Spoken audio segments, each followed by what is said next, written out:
Kripasanam Marian ഉടമ്പടി ധ്യാനത്തിലേക്ക് നമ്മൾ ഭക്തിപൂർവ്വം പ്രവേശിക്കുകയാണ്. ഈശോയോട് നമുക്ക് ഹൃദയത്തിൽ നന്ദി പറയാം. ഒത്തിരിയേറെ മക്കളാണ് നാളിതുവരെ ആഗ്രഹിച്ച് പ്രാർത്ഥിച്ചിട്ട് ഒരു അനുകൂലമായ ദൈവത്തിൻ്റെ സാഹചര്യം ക്രമപ്പെട്ട് കിട്ടാത്തത് കാരണം ഈ ഒരു ആലയത്തിൽ എത്തിപ്പെടാൻ ഇപ്പോഴും വിഷമിച്ച് പ്രാർത്ഥിക്കുന്നത്. പക്ഷേ നമ്മളെ പ്രത്യേകമായിട്ട് ഈശോ തിരഞ്ഞെടുത്തിരിക്കുന്നത് നിമിത്തം നമ്മൾ ഈ സമയം ഈ ആലയത്തിൽ ആയിരിക്കുകയാണ്. ജീവിതത്തിൻ്റെ വിവിധ ദുരന്ത മുഖങ്ങളിലൂടെ കടന്നു പോകുന്ന വ്യക്തികളോട് പരിശുദ്ധ അമ്മ സമയ ഘടികാരം നെഞ്ചിൽ ചാർത്തി ഈ അൾത്താരയിൽ നടന്ന പ്രത്യക്ഷീകരണത്തിലൂടെ പറയുന്നത്, നിങ്ങൾ പ്രാർത്ഥനയിൽ തന്നെ ശരണം വയ്ക്കുക, പ്രാർത്ഥനയിൽ തന്നെ മുന്നേറുക എന്നുള്ളതാണ്. അതുകൊണ്ട് തന്നെയാണ് മരിയൻ ഉടമ്പടി എടുത്തുകൊണ്ട് 6 നിബന്ധനകൾ വിശ്വസ്തതാപൂർവം പാലിച്ച് മുന്നേറിക്കൊണ്ട് നമ്മുടെ ജീവിതത്തെ വിശുദ്ധീകരിച്ചുകൊണ്ട് നമ്മളും പ്രാർത്ഥനയിൽ തന്നെ മുന്നേറുന്നത്. ഒപ്പം തന്നെ ഈ ധ്യാനം നയിക്കുവാൻ പോകുന്ന കൃപാസനത്തിൻ്റെ സ്ഥാപക ഡയറക്ടറായ ബഹുമാനപ്പെട്ട VP ജോസഫ് അച്ഛനെ ദൈവപിതാവിൻ്റെ കരങ്ങളിൽ സമർപ്പിച്ച് ഒരു നിമിഷം പ്രാർത്ഥിക്കാം. അച്ഛൻ്റെ ആരോഗ്യത്തെയും വിവിധ ശുശ്രൂഷ മേഖലകളെയും ഏറ്റെടുത്തിരിക്കുന്ന എല്ലാ ഉദ്യമങ്ങളെയും സമർപ്പിച്ച് ഒരു നിമിഷം പ്രാർത്ഥിക്കാം. വരാൻ പോകുന്ന ആരാധനാ മണിക്കൂറിൽ ഈശോയെ ഞങ്ങൾക്ക് ആവശ്യമായിട്ടുള്ള വചനങ്ങൾ നൽകണമേ എന്ന് പ്രാർത്ഥിക്കാം. ഞങ്ങളുടെ ജീവിതത്തിലൊക്കെ കൃപയ്ക്ക് തടസ്സമായി നിൽക്കുന്ന പാപമേഖലകളെയും സാഹചര്യങ്ങളെയും ഈശോയെ ആരാധനയിലൂടെ വെളിപ്പെട്ട് കിട്ടി നിൻ്റെ കരുണ കൃപ ഞങ്ങളിൽ വന്ന് നിറയുവാൻ തടസ്സമായ ജീവിത മേഖലകളെയെല്ലാം പാപമേഖലകളെല്ലാം വെറുത്തു വീക്ഷിക്കാനുള്ള വലിയ കൃപയ്ക്ക് വേണ്ടി ഒരു നിമിഷം നമുക്ക് മൗനമായിട്ട് പ്രാർത്ഥിക്കാം. ഈശോയെ നിൻ്റെ ആത്മാവ് ഞങ്ങളിലേക്ക് വ്യാപരിക്കുവാൻ എല്ലാ സംവിധാനങ്ങളെയും ഉപകരണമാക്കണമേ എന്ന് ഒരു നിമിഷം പ്രാർത്ഥിക്കാം. ഒരിക്കൽ കൂടി 2015 മുതൽ തീർത്ഥാടക ഉടമ്പടി ഇവിടെ നിന്ന് എടുത്തിട്ട് പോയിട്ടുള്ള എല്ലാ സഹോദരങ്ങളെയും കുടുംബങ്ങളെയും അവരുടെ സ്ഥാപനങ്ങളെയും എല്ലാം, ഒപ്പം തന്നെ 2020 മുതൽ ഓൺലൈനിൽ ഉടമ്പടി എടുത്ത് പ്രാർത്ഥിക്കുന്ന ഓരോ മക്കളെയും കുടുംബങ്ങളെയും ഈ അൾത്താരയിൽ സമർപ്പിച്ചുകൊണ്ട് ഈശോയെ അവരുടെ വിധങ്ങളായ നിയോഗങ്ങളെ ഏറ്റെടുക്കണമേ എന്ന് പ്രാർത്ഥിച്ചുകൊണ്ട് മരിയൻ പ്രത്യക്ഷീകരണത്തിൻ്റെ സ്ഥിരം സാക്ഷികളാക്കി സാക്ഷ്യമാക്കി ഞങ്ങളെ ഓരോരുത്തരെയും മാറ്റണമേ എന്ന് പ്രാർത്ഥിച്ചുകൊണ്ട് ദിവ്യകാരുണ്യനാഥനെ വരവേറ്റുകൊണ്ട് നമുക്ക് ഒരു നിമിഷം ഇരുകരങ്ങളെ ഉയർത്തി ശക്തമായി സ്തുതിക്കാം. ഹല്ലേലൂയ, ഹല്ലേലൂയ, ഹല്ലേലൂയ.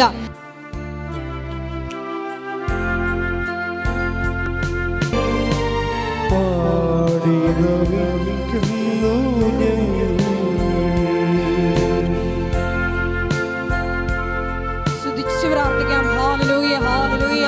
മഹത്വം, മഹത്വം, ആരാധന, ആരാധന. Hallelujah, hallelujah.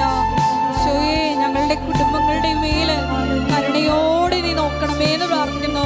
ഞങ്ങളുടെ ഈ ജീവിത ആവശ്യങ്ങളെ സന്ധിക്കണമേ എന്ന് പ്രാർത്ഥിക്കുന്നു. Hallelujah, hallelujah. മഹത്വം, മഹത്വം, ആരാധന, ആരാധന. ഹല്ലേലൂയ. പരിശുദ്ധ പരമ ദിവ്യകാരുണ്യത്തിന് എന്നേരവും ആരാധനയും സ്തുതിയും പുകഴ്ചയും ഉണ്ടായിരിക്കട്ടെ. പരിശുദ്ധ പരമ ദിവ്യകാരുണ്യത്തിന് എന്നേരവും ആരാധനയും സ്തുതിയും പുകഴ്ചയും ഉണ്ടായിരിക്കട്ടെ. പരിശുദ്ധ പരമ ദിവ്യകാരുണ്യത്തിന് എന്നേരവും ആരാധനയും സ്തുതിയും പുകഴ്ചയും ഉണ്ടായിരിക്കട്ടെ. ദിവ്യകാരുണ്യ തിരുസന്നിധിയിൽ ഭക്തിയോടെ നിന്നുകൊണ്ട് കൃപാസനം പ്രത്യക്ഷീകരണ മധ്യസ്ഥ പ്രാർത്ഥന നമുക്ക് ഏറ്റുചൊല്ലാം. അമ്മേ പരിശുദ്ധ അമ്മേ, അമ്മേ പരിശുദ്ധ അമ്മേ, ദൈവമാതാവേ, ദൈവമാതാവേ, കൃപാസനത്തിലൂടെ ഞങ്ങൾക്കും ഞങ്ങളുടെ ദേശത്തിനും അമ്മ മാധ്യസ്ഥം തേടിത്തന്ന എല്ലാ അനുഗ്രഹങ്ങൾക്കും കൃപകൾക്കും ഞങ്ങളിപ്പോൾ ഹൃദയം നിറഞ്ഞ നന്ദി പറയുന്നു. നമുക്ക് സ്തുതിച്ച് പ്രാർത്ഥിക്കാം. ഹല്ലേലൂയ. ആരാധനകർത്താവേ സ്തുതിക്കുന്നു, നാമത്തെ മഹത്വപ്പെടുത്തുന്നു. ഹല്ലേലൂയ, ഹല്ലേലൂയ. എല്ലാ കൃപകൾക്കും നന്ദി പറയുന്നു. ഹല്ലേലൂയ. ആരാധിച്ചിടുന്നു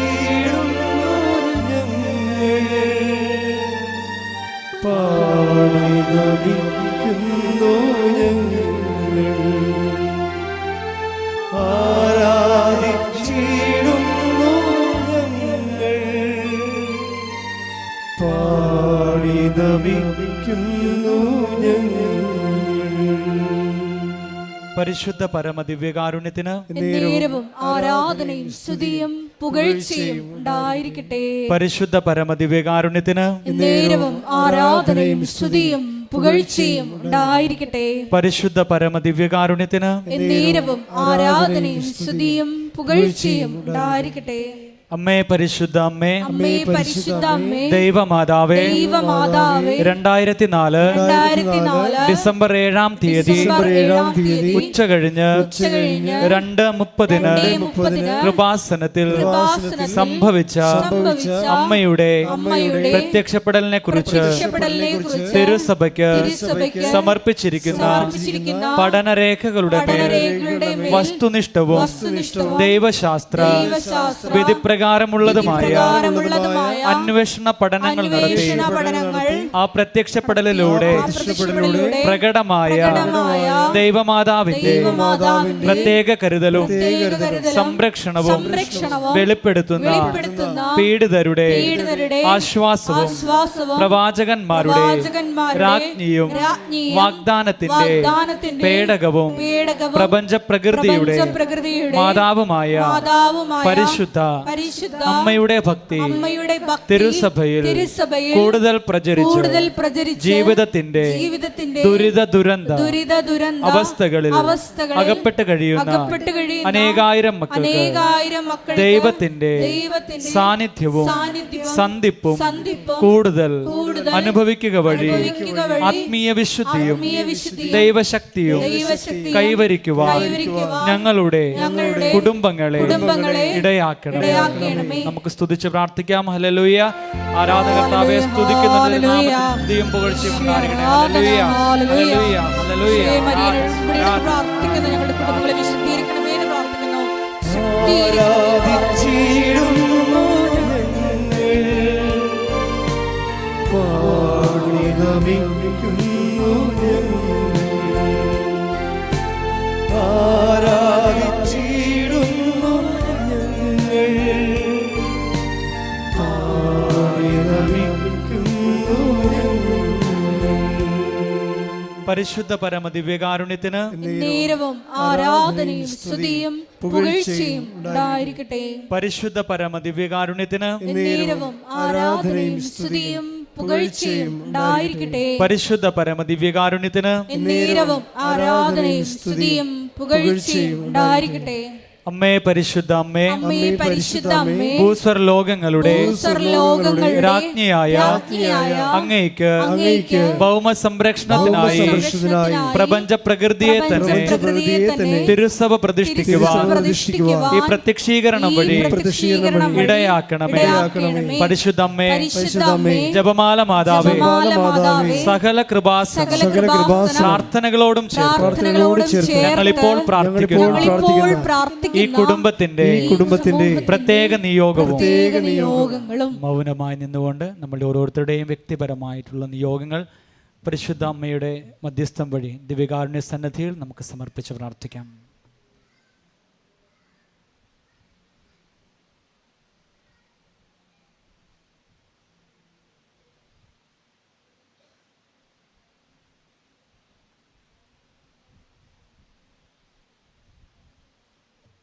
അമ്മയുടെ പ്രത്യക്ഷീകരണത്തിന്റെ ഈ അനുഗ്രഹവേളയിൽ ഞങ്ങൾക്ക് സാധിച്ചു തരുവാൻ കനിയണമേ.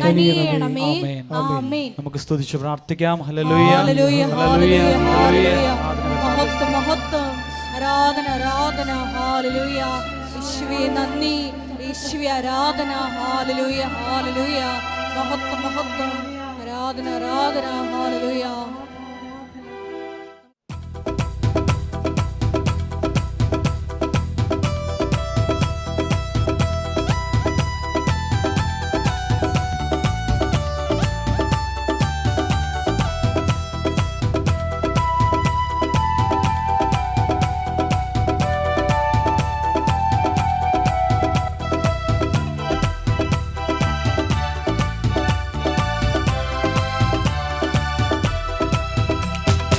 ആരാധിക്കാം, നമുക്ക് ആരാധിക്കാം, മാലാഖമാരൊന്നിച്ചാരാധിക്കാം.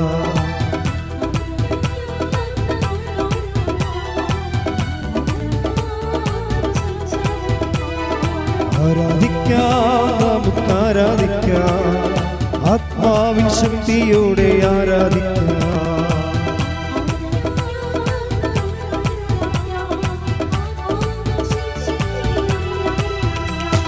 ദാനിയേലോ സിംഹക്കുഴിയിൽ ആരാധിച്ചവോ, അപ്പോസ്തലർ ജയിലുകളിൽ ആരാധിച്ചവോ,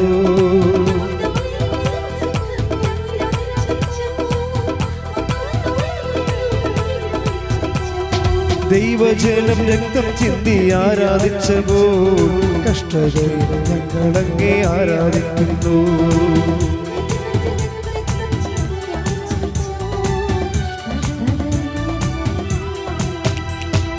ആരാധിക്കാം, നമുക്കാരാധിക്കാം, മാലാഖമാരൊന്നിച്ചാരാധിക്കാം.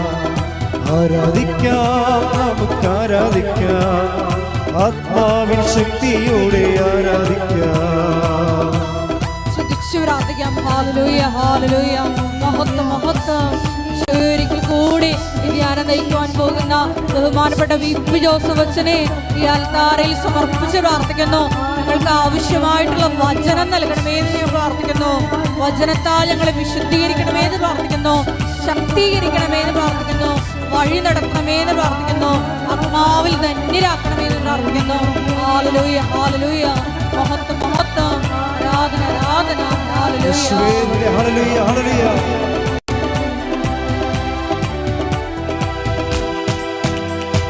ആദ്യ സമവാളിൻ മുൻപിൽ ധീരതയോടെ ഹല്ലേലൂയ ഗീതം പാടി ആരാധിച്ചപ്പോൾ,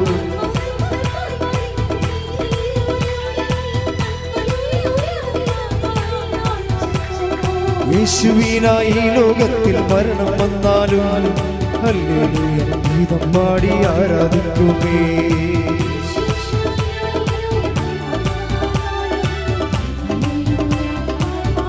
കൈകൾ ഉയർത്തിക്കൊണ്ട് ആരാധിക്കാം, നമുക്കാരാധിക്കാം, മാലാഖമാരൊന്നിച്ചാരാധിക്കാം. ആരാധിക്കാം, നമുക്കാരാധിക്കാം, ആത്മാവിൻ ശക്തിയോടെ ആരാധിക്കാം. ആരാധിക്കാം, നമുക്കാരാധിക്കാം, മാലാഖമാരൊന്നിച്ചാരാധിക്കാം.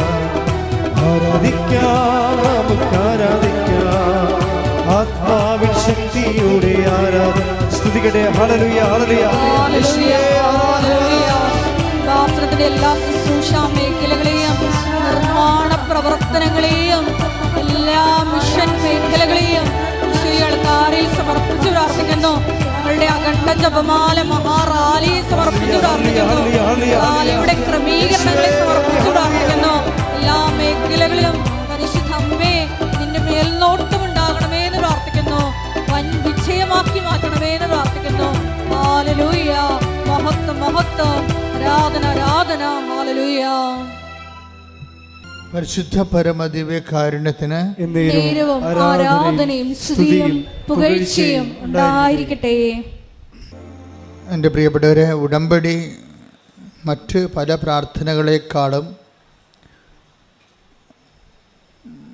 ഉടമ്പടി ജീവിതമെന്ന് പറഞ്ഞൊരു പുതിയ ജീവിതം ആൾക്കാർ ആരംഭിച്ചിരിക്കുകയാണ്. അത് നമുക്ക് മനസ്സിലാകണത് ഈ സാക്ഷ്യം പറഞ്ഞു കഴിയുമ്പോൾ അവസാനം പറയവർ, എൻ്റെ മരണം വരെ ഞാനും എൻ്റെ കുടുംബവും ഉടമ്പടി ജീവിക്കും. അപ്പം നമ്മളത് പറഞ്ഞു കൊടുത്തതല്ല, അവർ പറഞ്ഞു കേട്ടിട്ട് നമ്മൾ പറയണതാണ്. ഉടമ്പടി ഒരു ജീവിതക്രമമാണെന്നുള്ളത് ജനങ്ങൾ അവരുടെ അനുഭവത്തിൽ നിന്ന് അവർ പ്രഖ്യാപിക്കുമ്പോൾ അത് ചികഞ്ഞ് മാറ്റിയെടുത്തിട്ടാണ് നമ്മൾ നിങ്ങളോട് പൊതുവായിട്ട് പറയണത്. ജനങ്ങൾക്ക് ഇങ്ങനെ ഒരു അനുഭവമുണ്ട്. ഉടമ്പടി ഒരു സാധാരണ ഒരു വിശ്വാസത്തിൻ്റെ പ്രയോഗം അല്ല, എക്സ്പ്രഷൻ അല്ലെ പ്രഖ്യാപനം എന്നതിനേക്കാൾ ഉപരി ഉടമ്പടി അതിൽ തന്നെ ഒരു ജീവിതക്രമമായിട്ട് മാറുകയാണ്. അതുകൊണ്ടാണ് പുതുക്കുന്നവരുടെ എണ്ണം ഇപ്പോൾ കൂടിയിരിക്കുന്നത്. പണ്ട് നിങ്ങൾക്കറിയാമല്ലോ, ഉടമ്പടി തുടങ്ങിയ കാലത്ത് 16, 17, 18 കാലഘട്ടങ്ങളിൽ ഉടമ്പടി പുതുക്കുന്നത് 1/3 പേരായിരുന്നു. ഉടമ്പടി എടുക്കുന്നതിൻ്റെ 1/3 പേരെയാണ് ഉടമ്പടി പുതുക്കത്തുള്ളത്. അന്ന് 90 ദിവസത്തേക്ക് വേണ്ടി മാത്രമുള്ള ഒരു പ്രത്യേകമായ ഒരു പ്രത്യേക വിഷയബന്ധിയായ ഒരു പ്രാർത്ഥനയായിരുന്നു. ജോലിയില്ല, വീടില്ല, വിവാഹം നടക്കണില്ല, വിഷയം. ഉടമ്പടി തുടങ്ങുന്ന കാലത്ത് 16 തുടങ്ങി 17, 18, 19, 20, പിന്നെ കോവിഡ് കാലം 20 വരുമ്പോൾ കോവിഡാവും. അതുവരെ ഇങ്ങനെ ഉടമ്പടി ഒരു വിഷയബന്ധിയായിട്ടാണ് നിന്നത്. അതുകൊണ്ട് ആൾക്കാർ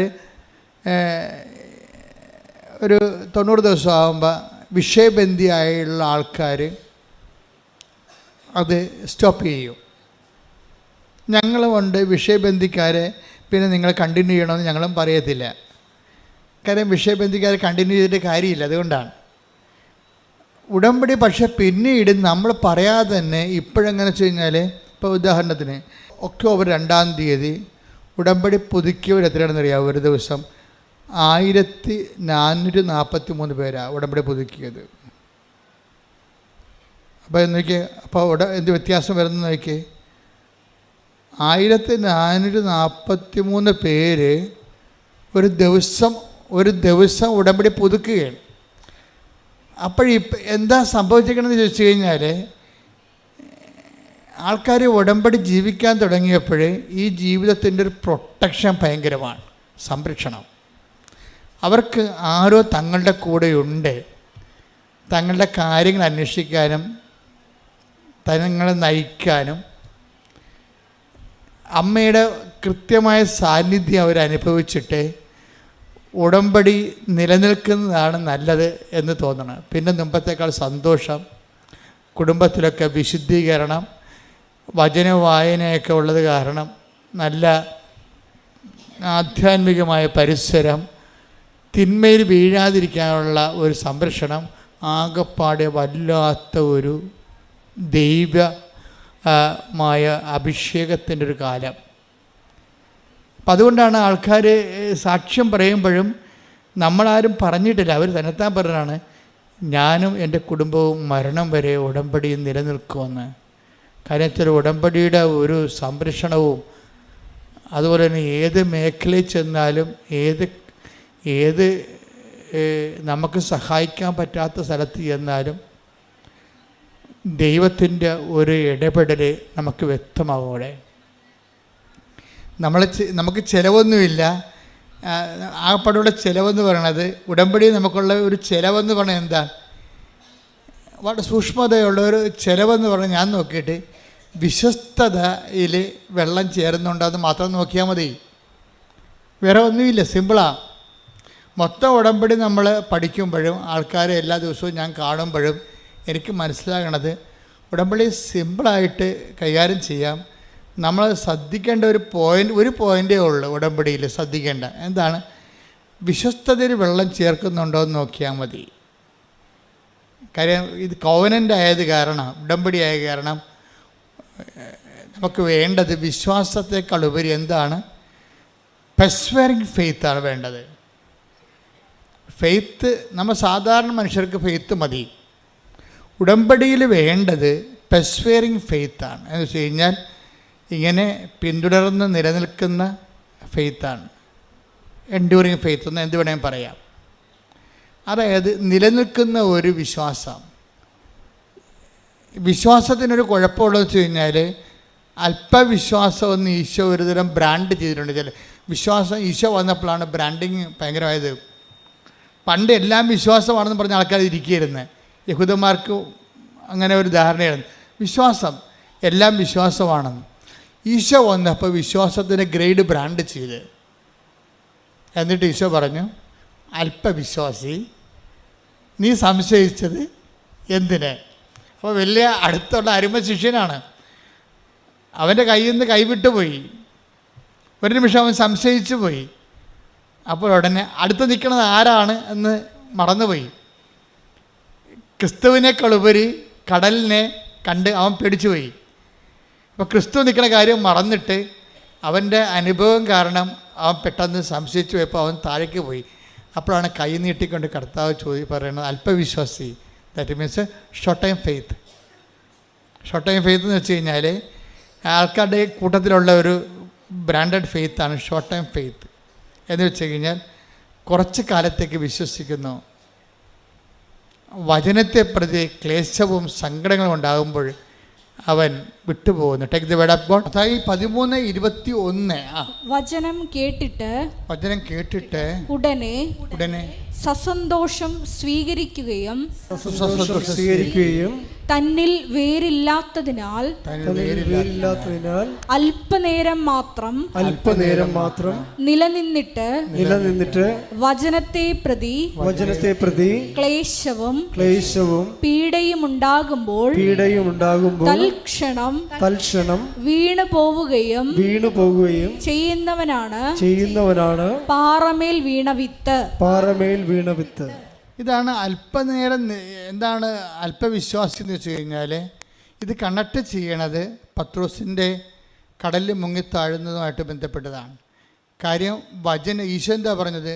പ്രഭു, പത്രോസ് പറഞ്ഞു കടലിലെ മീതെ ഈശോയെ കണ്ടപ്പോൾ പത്രോസ് പറഞ്ഞു, പ്രഭു അങ്ങാണെങ്കിലേ എന്നെ കൂടി അങ്ങയുടെ അടുക്കിലേക്ക് വരാൻ അനുവദിക്കുവിൻ. അപ്പോൾ ഈശോ എന്താ പറഞ്ഞു? വരൂ എന്ന് പറഞ്ഞു. അതാണ് വചനം. അപ്പോൾ ആ വരൂ എന്ന് പറഞ്ഞ വചനത്തിലാണ് വിശ്വസിക്കേണ്ടത്. അതിന് പക്ഷേ പത്രോസിന് ആ വരൂ എന്ന വചനം മറന്നുപോയി. പക്ഷെ വചനത്തെ പ്രതി അതിനെ ഈ വരൂ എന്ന് പറഞ്ഞിട്ട് കാര്യമില്ല, അതിനെ പ്രതിയുള്ള കുറച്ച് ക്ലേശങ്ങളുണ്ട്. ആ വരൂ എന്ന് പറഞ്ഞാൽ എളുപ്പമല്ല. Take the bird. പത്രോസ് അവനോട് പറഞ്ഞു, കർത്താവേ അങ്ങാണെങ്കിൽ ഞാൻ ജലത്തിനു മീതെ കൂടി അങ്ങയുടെ അടുത്തേക്ക് വരാൻ കൽപ്പിക്കുക. വരൂ അവൻ പറഞ്ഞു. അപ്പം വരൂ എന്നാണ് അവൻ പറഞ്ഞിരിക്കുന്നത്. പക്ഷെ വരൂ എന്ന് പറഞ്ഞാൽ പിന്നെ ചെല്ലേണ്ട കാര്യം ആരുടേതാണ്? നമ്മുടേതാണ്. അതത്ര ഈസിയല്ല. വരുമെന്ന് പറയുമ്പോൾ ആദ്യത്തെ ഉണ്ടാകുന്ന ചിരിയും സന്തോഷവും ആവേശവും ഒക്കെ കുറച്ച് കഴിയുമ്പോൾ മാഞ്ഞു പോവും.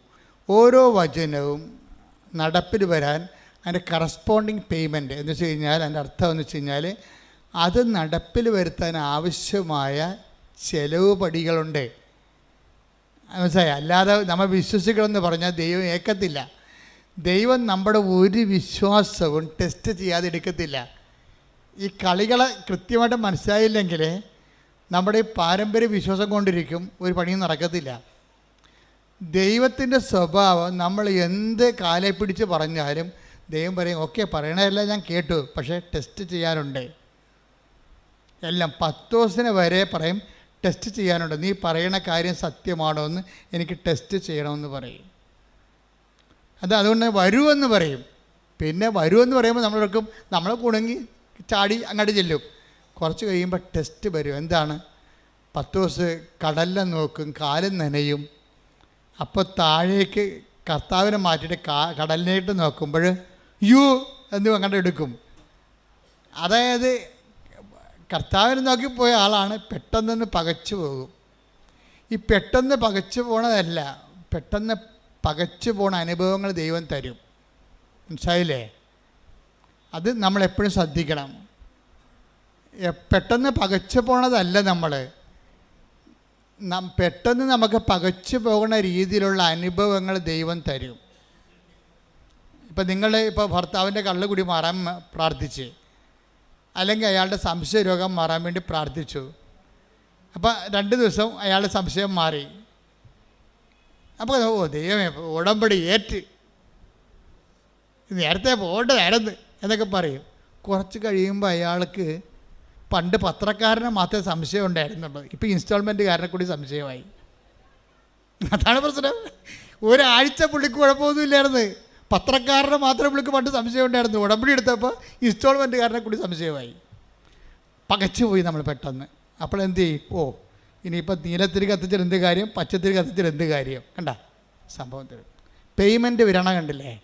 ഇതിൻ്റെ ഉടമ്പടി വഴികളിലുള്ള പേയ്മെൻറ്റ് നോക്കണം. അത് ഇതിനകത്ത് നമ്മൾ എന്ത് വിശ്വസിക്കണമെന്ന് പറഞ്ഞാലും നമ്മുടെ അപ്പനേക്കും അമ്മയേക്കും മക്കളും എല്ലാവരും ഏക്കും, പക്ഷേ ദൈവം മാത്രം ഏക്കത്തില്ല. ടെസ്റ്റ് ഉണ്ടെന്ന് പറയും. ഇത് ടെസ്റ്റെന്ന് പറയുന്ന വിശ്വാസമാണോ? ഇത് മരണം വരെ ടെസ്റ്റുകളുണ്ടാകും. അതാണ് ഈശോ പറഞ്ഞ പ്രലോഭനങ്ങൾ ഉണ്ടാവേണ്ടതാണ്. 18:7 എടുത്ത് മത്തായി സുവിശേഷം ശ്രദ്ധിക്കട്ടെ. ഹല്ലേലൂയ ഹല്ലേലൂയ ഹല്ലേലൂയ. യേശുവേ നന്ദി, യേശുവേ സ്തുതി. ഹല്ലേലൂയ ഹല്ലേലൂയ ഹല്ലേലൂയ. മത്തായി 18:7. പ്രലോഭനങ്ങൾ നിമിത്തം ലോകത്തിന് ദുരിതം. ദുരിതമാണല്ലേ? പ്രലോഭനങ്ങൾ ഉണ്ടാകേണ്ടതാണ്. മാറ്റാൻ പറ്റത്തില്ല. പ്രലോഭനങ്ങൾ നിമിത്തം ലോകത്തിന് എന്ന് പറഞ്ഞ പ്രലോഭനങ്ങൾ നിമിത്തം ലോകത്തിന് ദുരിതം. അല്ല, പ്രലോഭനം നല്ലതല്ല, ദുരിതം തന്നെയാണ്.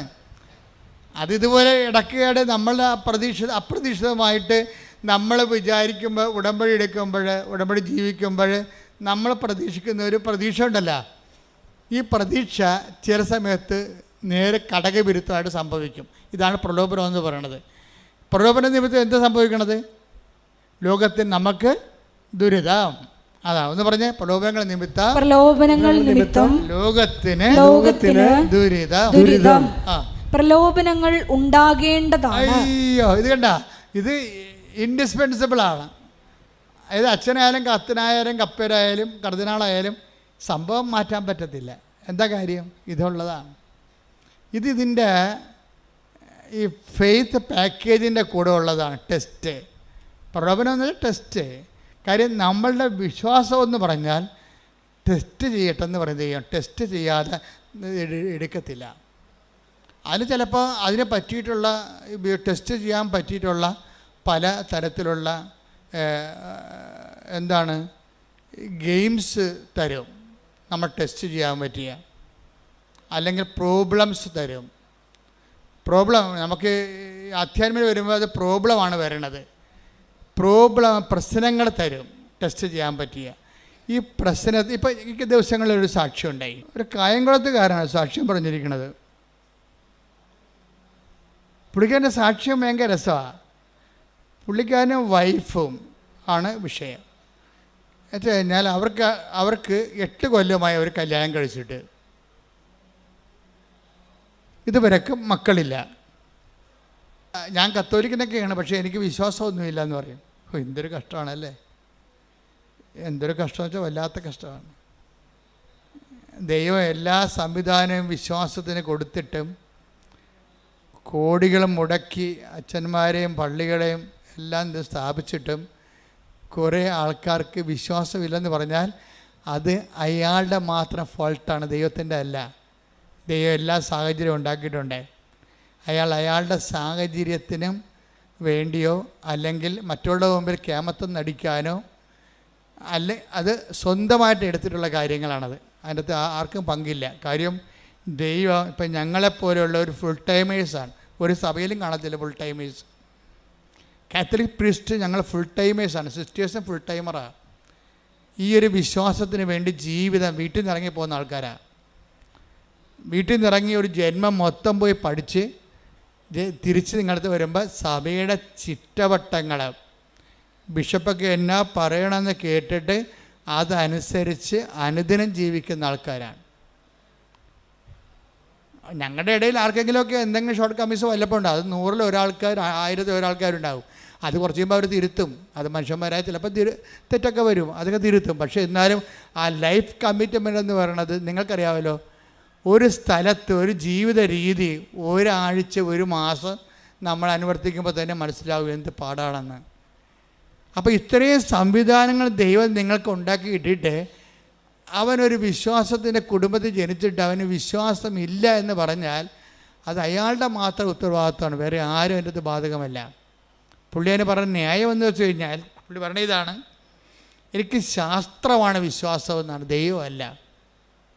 ഞാൻ എല്ലാം ശാസ്ത്രത്തിനെയാണ് അടിസ്ഥാനപ്പെടുത്തിയിരിക്കുന്നത്. അതുകൊണ്ട് ഇങ്ങനെയുള്ള സ്ഥലത്തൊക്കെ വരുമ്പോൾ ഞാൻ എന്ത് ചെയ്യുന്നറിയാവോ, ഈ തിരക്ക് കണ്ടിട്ട് അവളുടെ തലക്ക് അസുഖമായിട്ടാണ് അവളെ എന്നെ വലിച്ചുകൊണ്ട് ഇവിടെ കൊണ്ടുവന്നത്. മക്കളില്ല, എന്നിട്ടും തോന്നിയ ദിവസം പറഞ്ഞുകൊണ്ടിരിക്കുകയാണ്. എന്തൊരു കഷ്ടമാണ് മനുഷ്യൻ്റെ കാര്യം. 8 വർഷമായിട്ട് മക്കളില്ല, എന്നിട്ടും ഇവിടെ കൊണ്ടുവന്ന് ഭാര്യനെ തോന്നിയ ദിവസം പറഞ്ഞുകൊണ്ടിരിക്കുകയാണ്. എന്നിട്ട് അവസാനം ഇതിവിടെ വന്നിട്ട് നോക്കിയിരുന്ന് ഭാര്യ പ്രാർത്ഥിച്ചെന്ന് തോന്നുന്നു. ഉടമ്പടിയൊന്നും എടുത്തില്ല, പോയി. രണ്ടും കൂടി ഉടമ്പെടുക്കാതെ പോയി. ഇവൾ ഈ തിരക്കിൽ ഈ ഭാര്യയും ഭർത്താവിനെ ഈ തിരക്കിലോട്ട് കൊണ്ടുവന്ന കാരണം അത് പറയണേ, ഞാൻ ഓട്ടോറിക്ഷ പോലും പിടിക്കാതെ അവളെ നടത്തിച്ചു കൊണ്ടുപോയെന്ന് എവിടെ കലവൂർ വരെ. അതെല്ലാം കഴിഞ്ഞ് വീട്ടിൽ പോയി കഴിഞ്ഞിട്ടും മക്കളെ വേണമെന്നുള്ള ആഗ്രഹം ഭാര്യയ്ക്കുണ്ട്. ഭാര്യയ്ക്ക് വിശ്വാസമുണ്ട് അവളെ. പക്ഷേ ഈ മനുഷ്യനെ വിശ്വാസമില്ലാത്ത ആളെ ചുവന്നുകൊണ്ട് പോയാൽ വിശ്വാസം ഉള്ളവരുടെ വിശ്വാസം കൂടി പോകും. അത് കാരണം അവളെന്ത് ചെയ്യുന്നറിയാമോ, ഈ മനുഷ്യനെ ഇട്ടും ഒരു അനുഭവം കിട്ടിയല്ല, അത് കാരണം ഒളിച്ചും പാത്തും അവിടെ നിന്ന് ഉണ്ടയിട്ട് വീട്ടിൽ നിന്ന് വേറെ ഒരു ദിവസം വന്ന് ഒറ്റയ്ക്ക് വന്ന് ഉടമ്പടി എടുത്ത്. അപ്പോൾ അവൾക്ക് പേയ്മെൻ്റ് ആയില്ല. അതാണ് ഞാൻ പേയ്മെൻ്റ് എന്ന് പറയണത്. ഭർത്താവ് ഇവിടെ വന്ന് നോക്കിയിട്ടും തന്നെ വലിച്ച് ഇഴച്ച് വീട്ടിൽ കൊണ്ടുപോയിട്ടും പിന്നെ അവളെ ഒറ്റയ്ക്ക് വന്ന് ഉടമ്പടി എടുത്ത് നിങ്ങൾക്കറിയാമല്ല, അമ്മ സത്യമല്ലേ, ദൈവം സത്യമാകുന്ന പോലെ തന്നെ. അതുകൊണ്ട് ഇതെല്ലാം കാണുന്ന ദൈവമില്ലേ, അവൾ അത്രയും പേയ്മെൻ്റ് അവിടെ നടത്തിയിട്ടുണ്ടെന്ന് മനസ്സിലായില്ലേ.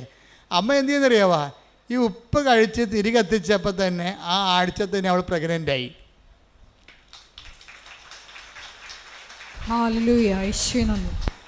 ആഴ്ച പ്രഗ്നൻ്റായി. അപ്പം ഭർത്താവിന് വിശ്വാസമായി. കാര്യം എന്താണ്, ഇയാൾ ശാസ്ത്രം പറഞ്ഞിരുന്നിട്ട് IVF-ഉം പല പരിപാടിയൊക്കെ ചെയ്തില്ല അങ്ങേര്, എന്നിട്ട് ഒന്നും നടന്നില്ലല്ലോ. അവസാനം ഇവിടെ അമ്മയടുത്ത് വന്നപ്പോൾ ഒറ്റ വരവിന് ഒരാഴ്ച കൊണ്ട് തന്നെ അവൾ പ്രഗ്നൻ്റായി. ആ കുട്ടിയെ കിട്ടിയപ്പോൾ തന്നെ അയാൾക്ക് ഭയങ്കര സന്തോഷമായി. കാര്യം അയാളുടെ ശാസ്ത്രം അവിടെ പരാജയപ്പെട്ട കാരണം അയാൾ വിശ്വാസത്തിലേക്ക് വന്ന്.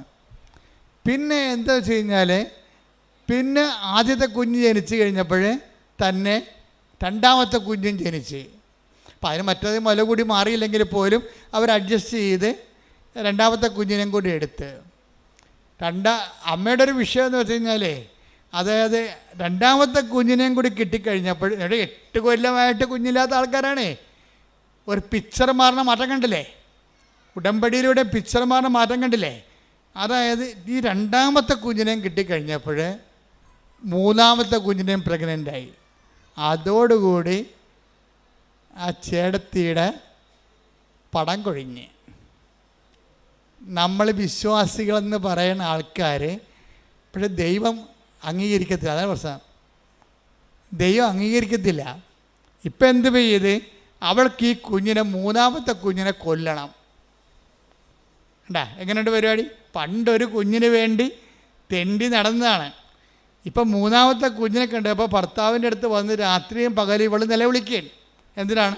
നമുക്കിതിനെ അബോർട്ട് ചെയ്ത് കളയാം, നമുക്കിതിനെ അബോർട്ട് ചെയ്ത് കളയാം. എന്താണ്ട് കാര്യം? ഒരു കുഞ്ഞിനെ എങ്ങനെയാണ് കൊല്ലണേടി, നീ എന്താ ഇങ്ങനെ പറയണത്? അപ്പോൾ അയാൾക്ക് വിശ്വാസം ഇല്ലെന്ന് പറഞ്ഞെങ്കിലും ഇപ്പം വിശ്വാസം കിട്ടിയപ്പോൾ അയാൾക്ക് സത്യസന്ധമായ വിശ്വാസം കിട്ടി. അയാൾ പറയണത് കൊലപാതകമല്ലേ ഇവൾ പറയണത്. വെച്ചാൽ നമുക്ക് എന്തെങ്കിലും കിട്ടുമ്പോൾ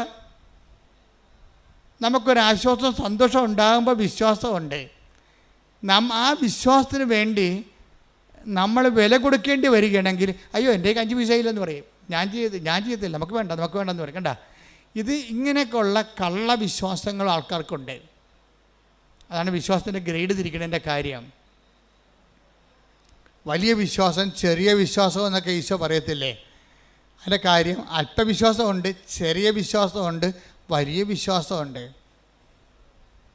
അപ്പോൾ ഈ വിശ്വാസത്തിന് പേയ്മെൻറ്റ് കൊടുക്കണ അനുസരിച്ചാണ് വിശ്വാസം വലുതാകണത്. ദൈവം എപ്പോഴും നോക്കണത് വലിയ വിശ്വാസം എന്നാണ് പറയണതെന്നുണ്ടെങ്കിലും അതെന്താ ട്രൂ ഫെയ്ത്ത് എന്നാണ് ഉദ്ദേശിക്കുന്നത്. സത്യവിശ്വാസം എന്ന് വെച്ചാൽ ടെസ്റ്റഡ് ഫെയ്ത്താണ് സത്യവിശ്വാസം, അതിന് കള്ളൻ അല്ല. ഇപ്പം ഇവൾക്ക് വിശ്വാസം ഒരു ടെസ്റ്റ് കൊടുത്തിരിക്കുകയാണ്. ഇവൾ എന്തുകൊണ്ടാണ് രാത്രിയും പകലും ഉറക്കവുമില്ല, ഊണുമില്ല? ഇവൾക്ക് ഡിപ്രഷനായി. പ്രഗ്നൻ്റുമാണ്, ഇവൾ ഡിപ്രഷനുമാണ്. ഇവളെ കൊണ്ട് സൈക്കാട്രി കാണിക്കേണ്ടി വന്ന അവസാനം. ഭർത്താവിനാണെങ്കിൽ കുഞ്ഞിനെ കൊല്ലാൻ താല്പര്യമില്ല, ഇവളാണെങ്കിൽ കുഞ്ഞിനെ കൊന്നേ മതിയാകത്തുള്ളൂ. എന്നാടി കാര്യം എന്ന് പറയുമ്പം ആൾക്കാരൊക്കെ കളിയാക്കണം എന്നാണ് കാര്യം. കണ്ട നോക്കിയേ, അപ്പോൾ ദൈവം അവിടെ ഇല്ല. ഇപ്പം ആരാ വന്നിരിക്കുന്നത്? ദൈവമായിട്ട് ആൾക്കാർ വന്നിരിക്കുകയാണ്. ഈ സായിപ്പിനെ കാണുമ്പോൾ കവാത്ത മറക്കുകയും ചെയ്യുന്ന പരിപാടി നമ്മുടെ കയ്യിലുണ്ടെന്ന് ഈശോയ്ക്ക് അറിയാം. അതുകൊണ്ട് ടെസ്റ്റ് ചെയ്യണ പലപ്പോഴും ഒരു സൊസൈറ്റിനെ വെച്ചുകൊണ്ടാണ് ടെസ്റ്റ് ചെയ്യത്തുള്ളത്. രഹസ്യമായിട്ടുള്ള പരിപാടിയൊന്നുമില്ല. രഹസ്യത്തിൽ അനുഗ്രഹം അടിച്ചു മാറ്റിയിട്ട് സാക്ഷ്യം പറയാൻ പോകാമെന്ന് പറഞ്ഞിരിക്കല്ലേ. പോകത്തില്ല. ഓന്തോടിയ വെയിൽ വരെ, ചെമ്മീൻ ചാടിയ ചട്ടി വരെ നീ തിരിച്ചു വരേണ്ടി വരും. ദൈവത്തിനെ പറ്റിച്ചിട്ട് അനുഗ്രഹം അടിച്ചു മാറ്റിയിട്ട് ആരോടും അറിയാതെ തൻ്റെ കേമത്വമാണെന്ന് പറഞ്ഞുകൊണ്ട് ഇരുന്ന എൻ്റെ പൊന്നു മകനെ മകളെ, ഇവിടെ തന്നെ നീ വരേണ്ടി വരും. വന്നു കഴിഞ്ഞാൽ ഒറ്റ നടക്കി സംഭവം പോകത്തില്ല. എന്താ കാര്യം? നീ ഫ്രോഡാണെന്ന് ദൈവത്തിന് ആദ്യമേ മനസ്സിലായതാണ്. ഒരിക്കലും നമ്മളോർക്കുക, നിങ്ങൾക്ക് ഭർത്താവിനെ പറ്റിക്കുക, നാട്ടുകാരെ പറ്റിക്കുക, അയൽവാസികളെ പറ്റിക്കുക, ദൈവത്തിനെ പറ്റിച്ചാൽ ആ അവിടെ കിടക്കും. ഈ ഗർഭിണികളൊക്കെ 9-ാം മാസം 6-ാം മാസം ആകുമ്പോഴൊക്കെ മൂത്ത പിള്ളേരുണ്ടെങ്കിൽ അമ്മൂമ്മ പറയത്തില്ലേ, ഇടി കുഞ്ഞ അമ്മയുടെ ചെല്ലല്ലോ, എന്താ ഈ കൊച്ചിന് അകം കൊണ്ട് വയറായിട്ട് വല്ല മാന്തിയിട്ടുണ്ടെങ്കിൽ ആ ഗർഭിണിയുടെ വയറിൻ്റെ കൊച്ചു മാന്തി നഖത്തിൻ്റെ പാട് അങ്ങനെ തന്നെ മരണം വരെ കിടക്കും. എന്താണ്? ശരീരം ലൂസ് ചെയ്തിരിക്കണല്ലേ. ശരീരം ഇളമക്കൊണ്ടിരിക്കുന്ന സമയത്ത് നമ്മളൊരു പാടിട്ടാൽ മതി, അവിടെ കിടക്കും അത്. അതുപോലെ തന്നെ ദൈവത്തിനായിട്ടൊരു പണി കൊടുത്താൽ ആ പാടങ്ങനെ കിടക്കും.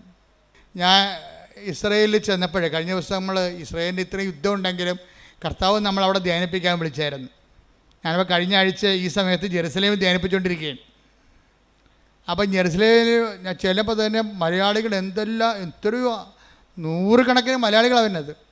അപ്പം ഞാൻ അവരെല്ലാവരോടും ധ്യാനത്തിൻ്റെ സമയത്ത് പറഞ്ഞു, അതായത് നമ്മൾക്ക് സമയത്ത് ഇപ്പം നിങ്ങൾ തന്നെ ഇവിടെ ഇസ്രയേലിലുള്ളവർ നിങ്ങളിപ്പോൾ പെട്ടെന്ന് ചിന്തിക്കുകയാണ്, ഇവിടെ എനിക്ക് ഭർത്താവിനെ കൊണ്ടുവരാൻ പറ്റത്തില്ലല്ലോ, മക്കളുമായിട്ട് വന്ന് കുടുംബമായിട്ട് ജീവിക്കാൻ പറ്റത്തില്ലല്ലോ, ന്യൂസിലൻഡിൽ പോയാൽ പറ്റുമല്ലോ എന്ന് പറഞ്ഞ് നിങ്ങൾ കെട്ടിയെടുത്ത് ന്യൂസിലൻഡിലേക്ക് പോകാം. അപ്പം അങ്ങനെ ന്യൂസിലൻഡിലേക്ക് പോകാൻ കൊണ്ട് കൈപൊക്കാൻ പറഞ്ഞപ്പോൾ കുറേ എണ്ണം കൈപൊക്കി. ഞാൻ പറഞ്ഞു, രണ്ടാമതൊന്നും ചിന്തിക്കണേ, ഇവിടുന്ന് ചാടറാകുമ്പോൾ ഒന്ന് ചിന്തിക്കണം. എന്താ കാര്യം എന്ന് വെച്ച് കഴിഞ്ഞാൽ എല്ലായിടത്തും എല്ലാ നിയമങ്ങളും എപ്പോഴും മാറിക്കൊണ്ടിരിക്കും. അതെനിക്ക് ജെറുസലേമിൽ ചെന്നപ്പോൾ കർത്താവ് എനിക്കൊരു ഐഡിയ തന്ന്, നിയമം ഇങ്ങനെ ചാടാൻ കുറച്ച് നിപ്പുണ്ട്, നിയമങ്ങൾ മാറിയാൽ അവിടെയും ഇല്ല ഇവിടെയും ഇല്ലാത്ത രീതിയിൽ വരും. അതുകൊണ്ട് ഇപ്പം ഞാൻ പറഞ്ഞു, കൈവൊക്കെ കാണാൻ പ്രാർത്ഥിക്കുക, കുറച്ച് പ്രാർത്ഥിച്ചിട്ട്. അപ്പോൾ എൻ്റെ കൂടെ ഒരു 10 ആ സമയത്ത് പള്ളിയല്ലായിരുന്നു, പൊതുവെ സാക്രിസ്റ്റി കുറച്ച് പേരെ ഉണ്ടായുള്ളൂ. ആ സമയത്ത് എൻ്റെ മനസ്സിൽ സംഭവം വന്നത് കാര്യം. അപ്പോഴേ ഇതോടുകൂടി ആൾക്കാർക്കൊരു വെളിവായി. എന്താ കാര്യം വെച്ച് കഴിഞ്ഞാൽ ഇങ്ങനെ ചിന്തിച്ച്, അതായത് ഒരു തെറ്റായ തീരുമാനം ഉണ്ടായാൽ മതി, പ്രൊട്ടക്ഷൻ ഇല്ലെങ്കിൽ പണി കിട്ടും. എന്ന് വെച്ച് കഴിഞ്ഞാൽ നിങ്ങളെപ്പോഴെങ്കിലും ദൈവത്തിന് കൊടുക്കേണ്ട മഹത്വം ദൈവത്തിന് കൊടുക്കാതെ സ്വന്തം ഗമയാണെന്ന് വിചാരിക്കുകയോ, അല്ലെങ്കിൽ നിങ്ങളുടെ ബന്ധുക്കൾക്കോ പണത്തിനോ പാർട്ടിക്കോ പറമ്പിനോ പൊന്നിനോ അതിന് ദൈവത്തിന് പകരം വെച്ചിട്ടുണ്ടെങ്കിൽ ഈ പാടിങ്ങനെ കിടക്കും. ഒറ്റടക്ക് പോകത്തില്ല ഈ സംഭവം. ഇത് എക്സിറ്റ് അടിച്ച് പോയിട്ടുണ്ടെങ്കിൽ ഏത് രാജ്യത്ത് പോലും നിങ്ങൾ എക്സിറ്റ് ആകും കമ്പ്യൂട്ടർ നോക്കുമ്പോൾ. അതുപോലെ നിങ്ങൾ ഒരിക്കൽ ദൈവത്തിന് പണി കൊടുത്തിട്ടുള്ളതാണ്. നിങ്ങളിപ്പോൾ അയ്യോ ഞാൻ സാക്ഷ്യം പറയത്തൊന്നുമില്ല, ഞാൻ ആൾക്കാർ കേൾക്കത്തില്ല, നാത്തൂരുണ്ടാകും, ഇവിടെ അയൽവാസികളുണ്ടാകും, അവർ നാട്ടിൽ പോയി എന്ത് പറയും എന്നെക്കുറിച്ച്, അപ്പം എനിക്ക് ഇങ്ങനെ പ്രശ്നം ഉണ്ടായെന്ന് അറിയത്തില്ലേ. അപ്പോൾ പ്രശ്നം ഉണ്ടായെന്ന് ആൾക്കാർ അറിയുകയും ചെയ്യരുത്, എന്ന സൂത്രത്തെ അനുഗ്രഹം അടിച്ച് മാറ്റുകയും ചെയ്യണം എന്നാ പറഞ്ഞിരിക്കുന്ന സൂത്രക്കാരികളുണ്ട്. നിങ്ങളോടാണ് ഞാൻ പറയണത്, നിങ്ങൾ ഓടണത് വെയിൽ വരെയേ ഉള്ളൂ, ഓന്തുപോലെ തിരിച്ചു വരും സാധനം. എന്താ കാര്യം? തിരിച്ച് വരുമ്പോൾ ആദ്യം ഉണ്ടായിരുന്ന മോന്തം ഉണ്ടാകത്തില്ല, കുറച്ച് അയലൊക്കെ നൂലിൻ്റെ പെസ ഉണ്ടെന്ന് പറയും ഞങ്ങളുടെ നാട്ടിലൊക്കെ. എന്താ പറ്റുന്നത് വെച്ച് കഴിഞ്ഞാൽ ഇയാൾ ഇനി 2ാമത്തെ ടെസ്റ്റ്, ഡബിൾ ടെസ്റ്റ് വരും. നീ ഫേക്കാണെന്ന് മനസ്സിലായ സ്ഥിതിക്ക് പിന്നെ 2 ടെസ്റ്റ്. ആൾക്കാർക്ക് എന്നാ പ്രശ്നം എന്നറിയാവോ? ആൾക്കാർ ഭയങ്കരമായിട്ട് ഉടമ്പടിയൊക്കെ എടുത്ത് കസറിക്കൊണ്ട് പ്രാർത്ഥിക്കും, എന്നാലും ഉള്ളിൽ വിശ്വസിക്കും, ഇതൊക്കെ എല്ലാവരുമൊക്കെ കുറച്ച് കഴിയുമ്പോൾ പറയേ, ഉടമ്പടി എടുത്തില്ലെങ്കിൽ എനിക്ക് കൊച്ചിനെ കിട്ടുമായിരുന്നു. ഇതൊക്കെ ദൈവത്തിന് അറിയാവേ. നീ മനസ്സിൽ വിചാരിക്കണത് തന്നെ. ടേക്ക് ദ ബെഡപ്പ് കൊണ്ട് 139 സങ്കീർത്തനം 1 മുതലുള്ള തിരുവചനങ്ങൾ. കർത്താവെ അവിടുന്ന് എന്നെ പരിശോധിച്ചറിഞ്ഞിരിക്കുന്നു. പണിയായി. എങ്ങനെയുണ്ട് ഏറ്റു പറഞ്ഞേ? കർത്താവേ അവിടുന്ന് എന്നെ പരിശോധിച്ച് അറിഞ്ഞിരിക്കുന്നു. ഞാൻ ഇരിക്കുന്നതും എഴുന്നേൽക്കുന്നതും അവിടുന്ന് അറിയുന്നു. എന്റെ വിചാരങ്ങൾ അവിടുന്ന് അകലെ നിന്ന് മനസ്സിലാക്കുന്നു. ക്യാമറ വെച്ചിരിക്കുകയാണ് ഇവിടെ, കണ്ടത്തില്ലേ? ക്യാമറ ഇപ്പോഴല്ല മനുഷ്യൻ കണ്ടുപിടിച്ചത്. ദൈവത്തിന് പണ്ടേ സംഭവമുണ്ട്. ഞാൻ നിന്റെ മൂമെൻറ്റ്സുകൾ അകലെ നിന്ന് വീക്ഷിച്ചുകൊണ്ടിരിക്കുകയാണെന്ന് പറഞ്ഞത്. അപ്പോൾ എന്ന് വെച്ച് കഴിഞ്ഞാൽ എൻ്റെ അർത്ഥം എന്ന് വെച്ച് കഴിഞ്ഞാൽ നിങ്ങളെ പല ആൾക്കാരും ദൈവത്തെ വിശ്വസിക്കുന്നുണ്ടെങ്കിലും കുറച്ച് കഴിയുമ്പോൾ നിങ്ങൾ ഒരു 5-6 മാസം കഴിയുമ്പോൾ നിങ്ങൾ സാക്ഷ്യം പറഞ്ഞാൽ പോലും നിങ്ങൾ പറയും അതിപ്പോൾ അങ്ങ് അത് മറ്റു തരത്തിൽ നടക്കുമായിരുന്നു, ഇപ്പോൾ ഞാൻ ഉടമ്പടി എടുത്തില്ലെങ്കിൽ ചിട്ടി വീഴുമായിരുന്നു, ഞാൻ ഉടമ്പടി എടുത്തില്ലെങ്കിലും ആ സ്ഥലം വിറ്റ് പോകുമായിരുന്നു. എൻ്റെ പൊന്നു മകനെ ഇങ്ങനെ എങ്ങാനും വിചാരിച്ചാൽ അതിൻ്റെ അർത്ഥം എന്താണ്? നീ ഇത്രയും നാളെ കാട്ടിക്കൂട്ടിയതും എല്ലാം അണ്ടർ എസ്റ്റിമേറ്റ് ആയി സാധനം. ഇനി ഏത് കാലത്ത് നിനക്ക് ദൈവത്തിൻ്റെ അടുത്ത് വരാൻ പറ്റും? പല സമയത്ത് നീ ഞെളിഞ്ഞു നിന്ന് കർത്താവിൻ്റെ മുമ്പിൽ പറഞ്ഞതാണ് ദൈവമാണ് എന്നെ സഹായിച്ചതെന്ന്. ഇതിൽ ആ പ്രാർത്ഥനയുടെ കെട്ട് വിട്ടപ്പോൾ നീ തനി നിറം കാണിക്കും. അതിപ്പോൾ അല്ലെങ്കിൽ ഞാൻ ജയിക്കുമായിരുന്നു, ഞാൻ കുറേ കഷ്ടപ്പെട്ടതല്ലേ. അതായത് ഒരിക്കലും നിങ്ങൾക്ക് പറ്റിക്കുന്ന അബദ്ധം എന്തറിയാവോ? സാക്ഷ്യം പറയുന്നവന് 10 മാർക്ക്. ഇനി ഈ സാക്ഷ്യം പ്രതിസാക്ഷ്യമാകും, കൗണ്ടർ വിറ്റ്നസിങ്ങും ആകും, അതിന് 20 മാർക്ക് നെഗറ്റീവാണ്. എന്താ കാര്യം? നിങ്ങളിപ്പോൾ മകൾ ജയിച്ചു, IELTS ജയിച്ചു, അല്ലെങ്കിൽ അവൾ റാങ്ക് അവൾക്ക് MBBS അഡ്മിഷനുള്ള റാങ്ക് ലിസ്റ്റിൽ കയറി. ഇപ്പം നിങ്ങൾ പറയും ഞങ്ങൾ ഉടമ്പടി എടുത്തു, പത്രം കൊടുത്തു, പിന്നെ അവിടെ കൊണ്ട് ഉപ്പിട്ട് പ്രാർത്ഥിച്ചു, ദൈവം ഞങ്ങളെ സഹായിച്ചു എന്ന് പറയും. ഇപ്പം പറയും. ഒരു കൊല്ലം കഴിയുമ്പോൾ ഈ തള്ള തന്നെ നാക്കുകൊണ്ട് പറയും അല്ലെങ്കിൽ ഞാൻ കുഞ്ഞുനാൾ മുതലേ അവളുടെ കൂടെ ഇരുന്ന് പഠിപ്പിച്ചതാണ് അവളെ, ഞങ്ങളൊരു കാറ്റക്കിസത്തിന് പോലും വിടാതെ തന്നെ പഠിപ്പിച്ചിരിക്കണത്. അത് അവൾക്കറിയാം. അതൊക്കെ തന്നെ അപ്പം തന്നെ കൗണ്ടായി പോയി. പിന്നെ ഈ സാധനം ഇനി നാളെ പോയി ദൈവത്തിനെ മറന്ന് അമ്മ ഈ മകളെ പഠിപ്പിച്ചിരിക്കണ കാരണം ഇവൾ ആരെങ്കിലും വിശ്വാസം നടക്കാത്തവനെ ലൈൻ അടിച്ചിട്ട് അവസാനം വിശുദ്ധിയില്ലാത്ത വിശ്വാസമില്ലാത്ത കുഞ്ഞിനെ പ്രസവിക്കും. അതെന്താ? ഈ അമ്മ വരുത്തി വെച്ചിരിക്കുന്ന സംഭവമാണ് ഇതെല്ലാം. ദൈവത്തെ മറന്ന് മക്കളെ കാറ്റക്കിസത്തിന് പോലും വിടാതെ 1ാം സ്ഥാനം പഠനത്തിന് കൊടുത്ത് ഉണ്ടാക്കലാണ് കാണിച്ചിരിക്കുന്നത്. ഒന്നും ഉറങ്ങിയാൽ നേരം വിളിക്കത്തില്ല. ദൈവത്തിൻ്റെ മുമ്പിലാണ് നിങ്ങൾ കളിക്കണമെങ്കിൽ നിങ്ങളെപ്പോഴും വിചാരിക്കണം എന്താണ്? ദൈവം ഉണ്ടായേക്കൊള്ളാം, ദൈവത്തെ അങ്ങനെ ഉള്ളിൻ്റെ ഉള്ളിൽ വേറെ ഒരു ചിന്തയുണ്ട് ആൾക്കാർക്ക്. ഇത്രയും നാൾ ഞാൻ കണ്ട ആൾക്കാർക്കെല്ലാം അവർക്ക് ഒരു പ്രൈമറി ആയിട്ട് നമ്മളെയൊക്കെ ബോധ്യപ്പെടുത്താൻ വേണ്ടിയുള്ള ഒരു മനുഷ്യൻ, നമ്മളെയൊക്കെ ബോധ്യപ്പെടുത്താൻ വേണ്ടി വിശ്വാസത്തിൻ്റെ ഒരു കച്ച കെട്ടിയ ഒരു മനുഷ്യൻ, ഒരു വിശ്വാസത്തിന് മുഖം മൂടി അണിഞ്ഞൊരു മനുഷ്യൻ. യഥാർത്ഥ അത് ഈ മുഖം മൂടിയുള്ള കാരണം ദൈവം ഇവനിട്ട് പണിയോ എന്നുള്ള കാര്യത്തിൽ ഒരു ഡൗട്ടും ഇല്ല. വിശ്വാസത്തിൽ മുഖം മൂടി വെച്ചാൽ ഇന്നല്ലെങ്കിൽ നാളെ 10 കൊല്ലം കഴിഞ്ഞാൽ എൻ്റെ കുമ്പാരി നിന്നെ പണിതിരിക്കും. എന്താ കാര്യം എന്നറിയാമോ? ഞങ്ങളുടെ നാട്ടിലെ ഭാഷയാണ് ഈ കുമ്പാരി എന്നൊക്കെ ഉള്ളത്. തലതൊട്ടപ്പനാണ് ഈ കുമ്പാരി എന്ന് വിളിക്കുന്നത്. അത് വെച്ച് കഴിഞ്ഞാൽ നീ ഇന്ന് ദൈവത്തിന് കൊടുക്കേണ്ട മഹത്വം ഇപ്പം കൊടുത്തിട്ട് കുറച്ച് കഴിയുമ്പോഴത്ത് വകമാറ്റി ചെലവഴിച്ച് കഴിഞ്ഞാൽ നീ അടയാളപ്പെടുത്തും ദൈവത്തിൻ്റെ മുമ്പിലേ. എന്താ കാര്യം? പിന്നെ ആത്മവികാരങ്ങൾ വരും. ഈ സാക്ഷ്യം പറയാത്തവരോ സാക്ഷ്യത്തിൽ നിലനിൽക്കാത്തവരോ സാക്ഷ്യം പറഞ്ഞതിന് ശേഷം 6 മാസം കഴിയുമ്പോൾ പിന്നെ അത് അല്ലെങ്കിൽ നടക്കുമായിരുന്നു എന്ന് പറയുന്ന ആൾക്കാരില്ല. അവരാണ് ഏറ്റവും അപകടകാരികൾ. സാക്ഷ്യമെല്ലാം പറഞ്ഞ് ഉറപ്പിച്ചതിന് ശേഷം 6 മാസം കഴിയുമ്പോൾ തന്നെത്താൻ ചിന്തിരിക്കുകയാണ് അല്ലെങ്കിലും ആ സ്ഥലം വിറ്റ് മാറുമായിരുന്നു. അവിടെ ബസ് സ്റ്റാൻഡ് വന്നതൊന്നും നമ്മളറിഞ്ഞില്ലല്ലോ, റിയൽ എസ്റ്റേറ്റുകാരറിഞ്ഞ്. അപ്പോൾ അതുകൊണ്ട് ബസ് സ്റ്റാൻഡ് വന്ന കാരണം സ്ഥലത്തിന് വില കൂടണ കാരണം നമ്മുടെ സ്ഥലം നേരത്തെ അറിയാത്ത നമ്മുടെ കയ്യിൽ നിന്ന് അടിച്ചു മാറ്റിയതായിരുന്നു. ആ സ്ഥലം ഇന്ന് നമ്മുടെ കയ്യിൽ ഉണ്ടായിരുന്നെങ്കിൽ എത്ര ലക്ഷം രൂപ കിട്ടിയാലും അപ്പോൾ എന്ത് വരും? അന്ന് നിനക്ക് ജപ്തി നടപടിയിൽ നിന്ന് രക്ഷിച്ച ദൈവം ഇപ്പം ഞൊട്ടേണ്ടി വരണം. എന്താ കാര്യം? ദൈവം നിന്നോട് എന്താ അപരാധം ചെയ്ത പോലെയാണ് ഇപ്പം നീ പറയണത്. ആ സ്ഥലം വിറ്റുപോയത് ഇപ്പോൾ 6 മാസം ഇപ്പോഴാണ് ബസ് സ്റ്റാൻഡ് വന്നത്. നമുക്ക് ഈ ബസ് സ്റ്റാൻഡ് വന്ന കാര്യം പണ്ടേ റിയൽ എസ്റ്റേറ്റുകാർക്ക് അറിയാമായിരുന്നു. അതുകൊണ്ടാണ് അവന്മാർ വന്നിട്ട് പറഞ്ഞ വിലക്ക് സ്ഥലം എടുത്തിരിക്കണത്. നമുക്കറിയാൻ പല, അതുകൊണ്ട് നമ്മുടെ സ്ഥലം പോയി. ഓക്കെ, ദൈവത്തിന് ഒരുക്കി കൊടുത്ത മഹത്വം ജപ്തി നടപടിയിൽ നിന്ന് ഒഴിവാക്കിയതിന് ഇപ്പം നീ ബസ് സ്റ്റാൻഡ് വന്ന് നീ കൊടുത്ത സ്ഥലത്ത് വില കൂടിയപ്പോൾ നീ മാറ്റി ചിന്തിക്കാൻ തുടങ്ങി. ഇതാണ് കൗണ്ടർ വിറ്റ്നസിങ് എന്ന് പറയുന്നത്. ഇതൊക്കെ നിനക്കറിയാം. ഒരു ചിന്ത നിൻ്റെ ഉള്ളിൽ വരുന്നുമ്പോൾ തന്നെ അത് ഞാൻ അറിയുന്നു. എൻ്റെ ദൈവവേദനെ നിങ്ങൾ തീക്കട്ടയിൽ ഉറുമ്പരിക്കരുത്. എന്താ പ്രശ്നം വെച്ച് കഴിഞ്ഞാൽ ആദ്യമേ തന്നെ ഉടമ്പടി എടുക്കുമ്പോൾ തന്നെ ദൈവമായിട്ടൊരു ഉടമ്പടി ചെയ്യണം. എന്താ കാര്യം? ദൈവത്തിന് കൊടുക്കേണ്ട മഹത്വം പറഞ്ഞേ. ദൈവത്തിന് കൊടുക്കേണ്ട മഹത്വം മനുഷ്യനോ മൃഗങ്ങൾക്കോ കൊടുക്കാതെ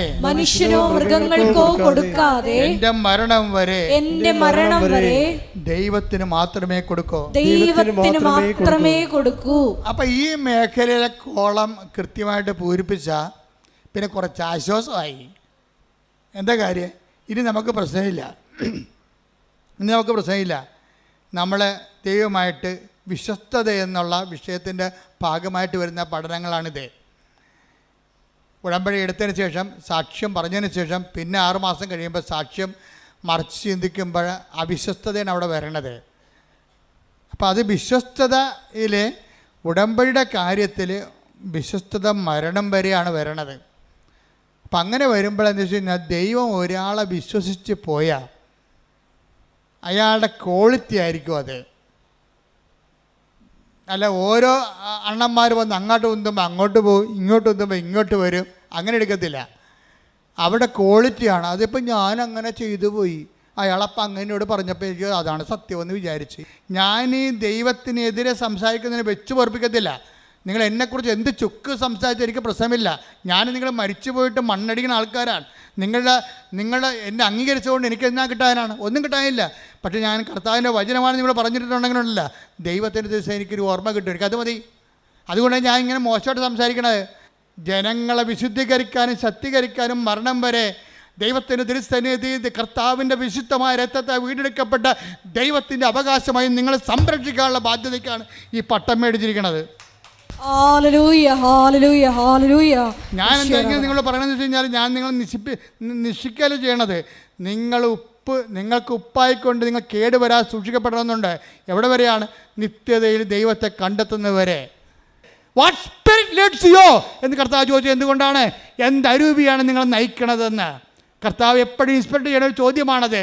നിങ്ങൾ നയിക്കണ അരൂപി എന്താണെന്ന്. കളിയാക്കുന്നവർ നയിക്കണ അരൂപി എന്താണ്? കളിയാക്കി കേട്ടപ്പോൾ കുഞ്ഞിനെ അബോർഷൻ ചെയ്യാൻ പോകുന്ന ഇവളെ നയിക്കണ അരൂപി എന്താണ്? ദുഷ്ടാരൂപിയാണ്, അല്ലെങ്കിൽ ലോകാരൂപിയാണ്. ലോകാരൂപിയിലെ ദുഷ്ടാരൂപിയിലെ ഉടമ്പടി വർക്ക് ചെയ്യത്തില്ല. എന്താ കാര്യം? ഈ ആത്മാവിനെ സ്വീകരിക്കാൻ. Take the word of God 14:17 ശ്രദ്ധിക്കട്ടെ. ഹല്ലേലൂയ ഹല്ലേലൂയ ഹല്ലേലൂയ ഹല്ലേലൂയ യേശുവേ നന്ദി. ഹല്ലേലൂയ ഹല്ലേലൂയ ഹല്ലേലൂയ. യോഹന്നാൻ 14:17 ഈ സത്യാത്മാവിനെ സ്വീകരിക്കാൻ ലോകത്തിന് സാധിക്കുകയില്ല. ഞൊട്ടി കേട്ടല്ല സംഭവം. എന്താ സംഭവം ഇരിക്കണം? ഒന്ന് പറഞ്ഞേ. ഈ സത്യാത്മാവിനെ സ്വീകരിക്കാൻ ലോകത്തിന് പറ്റത്തില്ല. ലോകത്തിന് പറ്റത്തില്ല എന്താണ്? അമേരിക്കയ്ക്കും ആഫ്രിക്കയ്ക്കും പറ്റത്തില്ല. ലോകാരൂപിയാൽ നയിക്കപ്പെടുന്നവർക്ക് കർത്താവിൻ്റെ പരിശുദ്ധാത്മാവ് സ്വീകരിക്കാൻ പറ്റത്തില്ല. പരിശുദ്ധാത്മാവ് ഉണ്ടെങ്കിൽ അത് സാക്ഷ്യത്തിൻ്റെ ആത്മാവാണ്. കർത്താവിൻ്റെ മനുഷ്യരുടെ മുമ്പിൽ എന്നെ ഏറ്റു പറയുന്നവനെ 10:32 എടുത്ത് 10:32 മനുഷ്യരുടെ മുമ്പിൽ എന്നെ ഏറ്റു പറയുന്നവരെ എന്റെ സ്വർഗസ്ഥനായ പിതാവിന്റെ മുമ്പിൽ ഞാനും ഏറ്റു പറയും. അപ്പൊ ഏറ്റു പറയുന്ന ആത്മാവ് എന്താണ്? പരിശുദ്ധാത്മാവാണ്. കർത്താവിൻ്റെ പരിശുദ്ധാത്മാവിന് ഏറ്റുപറയാത്തൊരു ആത്മാവാണ് നിനക്കുള്ളതെങ്കിൽ അത് ലോകത്തിൻ്റെ ആത്മാവാണ്. ലോകത്തിൻ്റെ ആത്മാവിൻ്റെ ആരാധ്യ പുരുഷൻ ആരാണ്? നീയോ അല്ലെങ്കിൽ നീ ആരാധിക്കുന്ന വ്യക്തികളോ സമൂഹമോ ആയിരിക്കും. നിന്റെ കർത്താവായ ദൈവം ഞാനാകുന്നു, ഞാനല്ലാതെ മറ്റൊരു ദൈവം നിനക്കുണ്ടാവരുതെന്ന് പറയുമ്പോൾ ഈ മറ്റൊരു ദൈവത്തിൻ്റെ ഉള്ളിൽ ഈ മറ്റു മനുഷ്യരും സമൂഹം ഉണ്ടാകുന്നുണ്ട്, അതിൽ പാർട്ടി ഉണ്ടാകുന്നുണ്ട്, അതിൽ നിന്റെ സുഹൃത്തുക്കൾ ഉണ്ടാകുന്നുണ്ട്, നിൻ്റെ കൂട്ടുകാരുണ്ടായിരുന്നു. അവരെന്ത് വിചാരിക്കുന്നു, നാട്ടുകാരെന്ത് പറയുന്നു നീ പറയുന്നുണ്ടെങ്കിൽ എൻ്റെ ദൈവ പൈതലെ നീ ജീവിക്കുന്നത് ലോകാരൂപിയാലാണ്. ലോകാരൂപിയെ നയിക്കപ്പെടുന്നവർക്ക് ദൈവത്തിൻ്റെ ആത്മാവിനെ സ്വീകരിക്കാൻ സാധ്യമല്ലെന്നാണ് 14:17 പറയുന്നുണ്ടെങ്കിൽ ആരാണ് ദൈവത്തിൻ്റെ ആത്മാവ് നയിക്കപ്പെടുന്നത്? അത് റോമ 8:14 എടുത്ത് ശ്രദ്ധിക്കട്ടെ. ഹല്ലേലൂയ ഹല്ലേലൂയ ഹല്ലേലൂയ ഹല്ലേലൂയ യേശുവേ നന്ദി. ഹല്ലേലൂയ ഹല്ലേലൂയ ഹല്ലേലൂയ. റോമ 8:14 ദൈവാത്മാവിനാൽ നയിക്കപ്പെടുന്നവരെല്ലാം ദൈവത്തിന്റെ പുത്രന്മാരാണ്. ഒന്നിനെ പറയുക. ദൈവാത്മാവിനാൽ നയിക്കപ്പെടുന്നവരെല്ലാം ദൈവത്തിന്റെ പുത്രന്മാരാണ്. എന്റെ ദൈവ പൈതലിനുള്ളത് അധികാരമാണ്. ദൈവ പൈതലിനുള്ളത് ശക്തിയാണ്. ശക്തിയും അധികാരം ലഭിക്കുമ്പോഴാണ് ഇങ്ങനെയുള്ള തിന്മകളുടെ മേൽ നമുക്ക് ആധിപത്യം ഉണ്ടാകാൻ പറ്റണത്. അപ്പം നമ്മുടെ ഉടമ്പടിയുടെ ആത്യന്തികമായ ലക്ഷ്യമെന്താണ്? ദൈവാത്മാവ് നയിക്കപ്പെടുക, ദൈവത്തിൻ്റെ മക്കളാകുക, ദൈവത്തിന് മക്കളായിക്കൊണ്ട് ദൈവമക്കളുടെ അധികാരം നേടുക, കഴിവ് നേടുക. അതല്ലേ യോഹന്നാൻ 1:12 എടുത്ത് ശ്രുതികടലിയ ഹല്ലേലൂയ ഹല്ലേലൂയ ഹല്ലേലൂയ ഹല്ലേലൂയ യേശുവേ നന്ദി. ഹല്ലേലൂയ ഹല്ലേലൂയ ഹല്ലേലൂയ. യോഹന്നാൻ 1:12 തന്നെ സ്വീകരിച്ചവർക്കെല്ലാം തന്റെ നാമത്തിൽ വിശ്വസിക്കുന്നവർക്കെല്ലാം ദൈവമക്കളാകാൻ അവൻ കഴിവ് നൽകി. ആ വചനം യോഹന്നാൻ 1:12 എന്താ പറയണത്?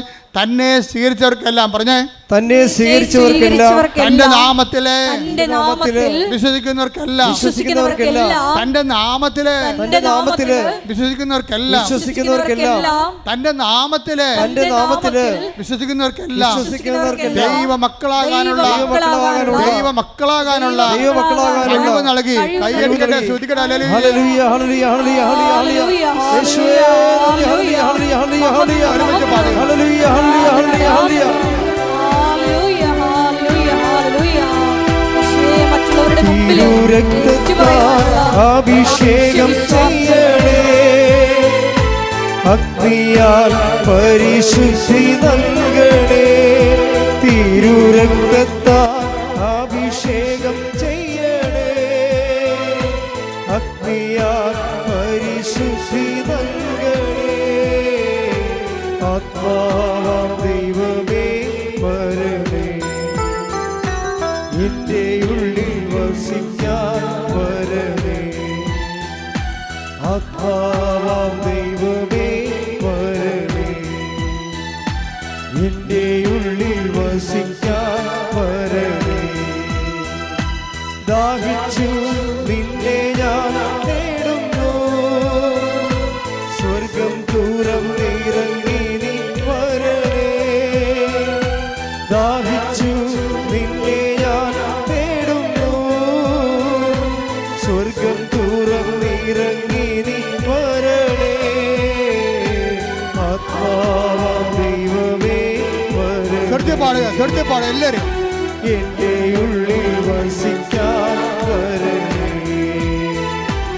ആത്മാവാം ദൈവമേ വരണേ, എന്റെ ഉള്ളിൽ വസിക്കാൻ വരണേ.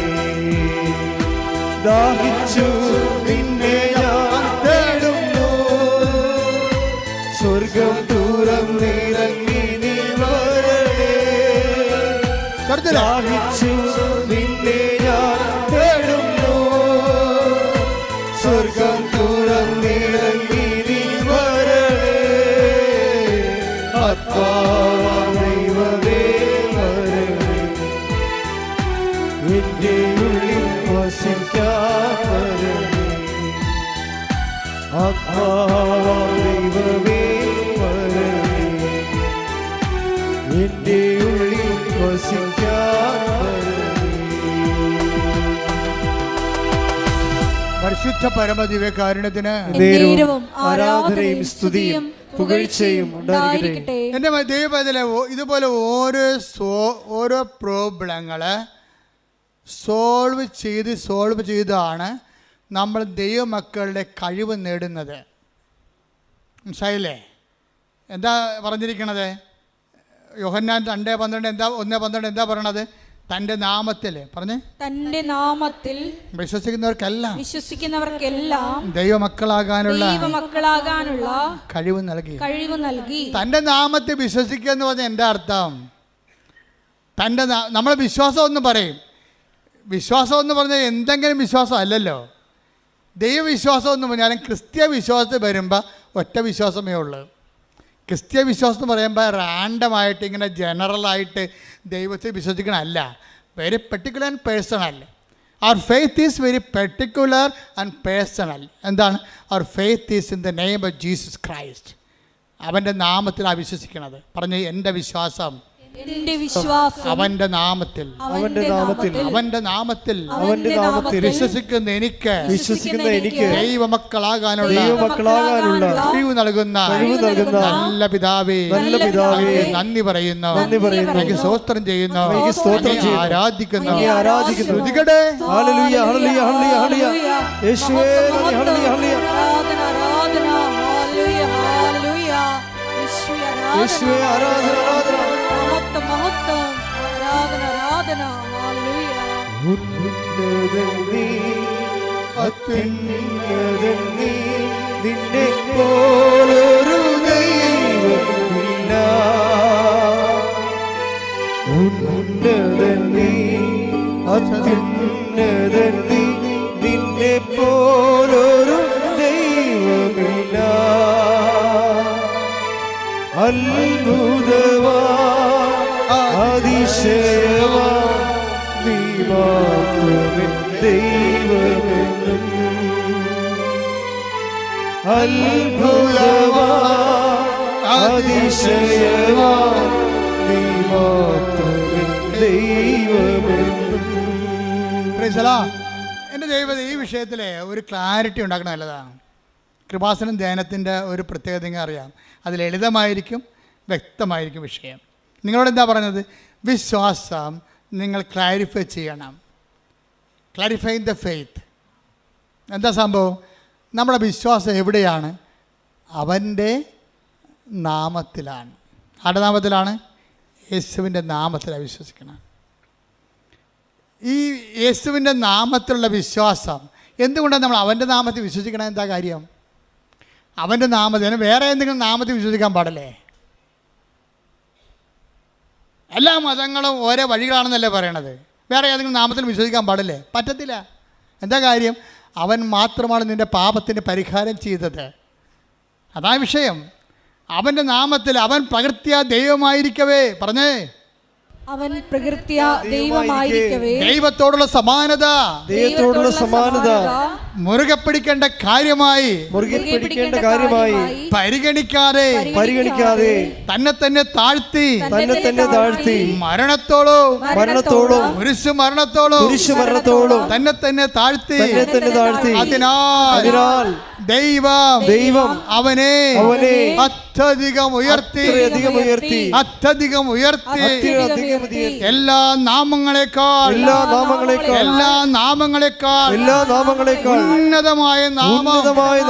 ഉന്നതമായ നാമം കൈകൊടുക്കട്ടെ. യേശുവേ നന്ദി. ഹല്ലേലൂയ ഹല്ലേലൂയ ഹല്ലേലൂയ ഹല്ലേലൂയ ഹല്ലേലൂയ. യേശുനാമം അതിശയനാമം, ഏഴേരിക്കുംബനാമം. ശ്രീയേശുനാമം അതിശയനാമം, ഏഴേരിക്കുംബനാമം. എല്ലാ നാമത്തിലും മേലായ നാമം, ഭക്തജനം പാട്ടും നാമം. എല്ലാ നാമത്തിലും മേലായ നാമം, ഭക്തജനം പാട്ടും നാമം. എല്ലാ മുഴങ്കാലും മടങ്ങിടും തിരുവും വല്ലഭത്വമുള്ള നാമം. എല്ലാ മുഴങ്കാലും മടങ്ങിടും തിരുവും വല്ലഭത്വമുള്ള നാമം. ശ്രീയേശുനാമം അതിശയനാമം, ഏഴേരിക്കുംബനാമം. ശ്രീയേശുനാമം അതിശയനാമം, ഏഴേരിക്കുംബനാമം. പരിശുദ്ധ പരമ ദിവ്യകാരുണ്യത്തിന് ആരാധനയും സ്തുതിയും പുകഴ്ചയും ഉണ്ടായിരിക്കട്ടെ. അതാണ് പൗലോസ് പറയണത്. ഞാൻ ആശ്രയം വച്ചിരിക്കുന്നത് ആരിലാണെന്ന് എനിക്കറിയാം. എന്താണ്? എല്ലാ നാമങ്ങളെക്കാൾ ഉന്നതമായ നാമത്തിലാണ്. അതിനാൽ ദൈവം അവനെ അത്യധികം ഉയർത്തി എല്ലാ നാമങ്ങളെക്കാൾ ഉന്നതമായ നാമം അവിടത്തേക്ക് നൽകി. അതിനാൽ അവൻ്റെ നാമം കേൾക്കുന്ന മാത്രയില് take the bed of God സ്തുതിക്കട്ടെ. ഹല്ലേലൂയ ഹല്ലേലൂയ യേശുവേ നന്ദി. ഹല്ലേലൂയ ഹല്ലേലൂയ ഹല്ലേലൂയ ഹല്ലേലൂയ ഹല്ലേലൂയ ഹല്ലേലൂയ യേശുവേ സ്തുതി. ഹല്ലേലൂയ ഹല്ലേലൂയ ഹല്ലേലൂയ ഹല്ലേലൂയ. 2:9-10 ആകയാൽ ദൈവം അവനെ അത്യധികം ഉയർത്തി. പറഞ്ഞേ, ആകയാൽ ദൈവം അവനെ അത്യധികം ഉയർത്തി. ആകയാൽ ദൈവം അവനെ അത്യധികം ഉയർത്തി എല്ലാ നാമങ്ങൾക്കും ഉപരിയായ നാമം നൽകുകയും ചെയ്തു. ഇത് യേശുവിന്റെ നാമത്തിന് മുമ്പിൽ സ്വർഗത്തിലും ഭൂമിയിലും പാതാളത്തിലുമുള്ള സകലരും മുട്ടുകൾ മടക്കുന്നതിനും യേശു ക്രിസ്തു കർത്താവാണെന്ന് പിതാവായ ദൈവത്തിന്റെ മഹത്വത്തിനായി എല്ലാ നാവുകളും ഏറ്റുപറയുന്നതിനും വേണ്ടിയാണ്. അപ്പൊ യേശു ക്രിസ്തു ആരാണെന്ന് പറഞ്ഞത്? കർത്താവ്. എങ്ങനെ കർത്താവ് ആകണത്? യേശു ക്രിസ്തു കർത്താവാണെന്ന് പിതാവായ ദൈവത്തിന്റെ മഹത്വത്തിനായി എല്ലാ നാവുകളും ഏറ്റുപറയുന്നതിനും വേണ്ടിയാണ്. അതായത് എല്ലാ നാവുകളും ഏറ്റു പറയണം. എന്താ പറയണം? യേശു ക്രിസ്തു കർത്താവാണെന്ന്. എന്തുകൊണ്ടാണ് ഇവൻ കർത്താവായത്? എല്ലാ നാമങ്ങളുടെയും ഉന്നതമായ നാമം. എല്ലാ നാമങ്ങളെന്ന് പറയുന്നത് എന്താണ്? ഇപ്പം ജപ്തി എന്ന് പറഞ്ഞ ഒരു നാമമല്ലേ? ബാങ്ക് മാനേജർ നമ്മൾ പറയുന്ന ഒരു നാമമാണ് ജപ്തി. ക്യാൻസർ ഡോക്ടർ പറയുന്ന ഒരു നാമമാണ്. അങ്ങനെ ലോകത്ത് ജപ്തികളുണ്ട്. അതുപോലെ തന്നെ പലതരത്തിലുള്ള നാമങ്ങളുണ്ട്. സംശയം ഒരു നാമമാണ്, മദ്യപാനം ഒരു നാമമാണ്. ഇങ്ങനെ എല്ലാ നാമങ്ങളെക്കാൾ ഉന്നതമായ നാമം. ഈ ഉന്നതമായ നാമം കൊണ്ട് മനുഷ്യന് സങ്കടങ്ങളുണ്ടാക്കുന്ന, രോഗങ്ങളുണ്ടാക്കുന്ന, തകർച്ച ഉണ്ടാക്കുന്ന, അപമാനം ഉണ്ടാക്കുന്ന എല്ലാ നാമങ്ങളെയും അവൻ കുരിശിൽ ബന്ധിച്ചിരിക്കുന്നു. കൈയടിക്കട്ടെ, ശ്രദ്ധിക്കട്ടെ.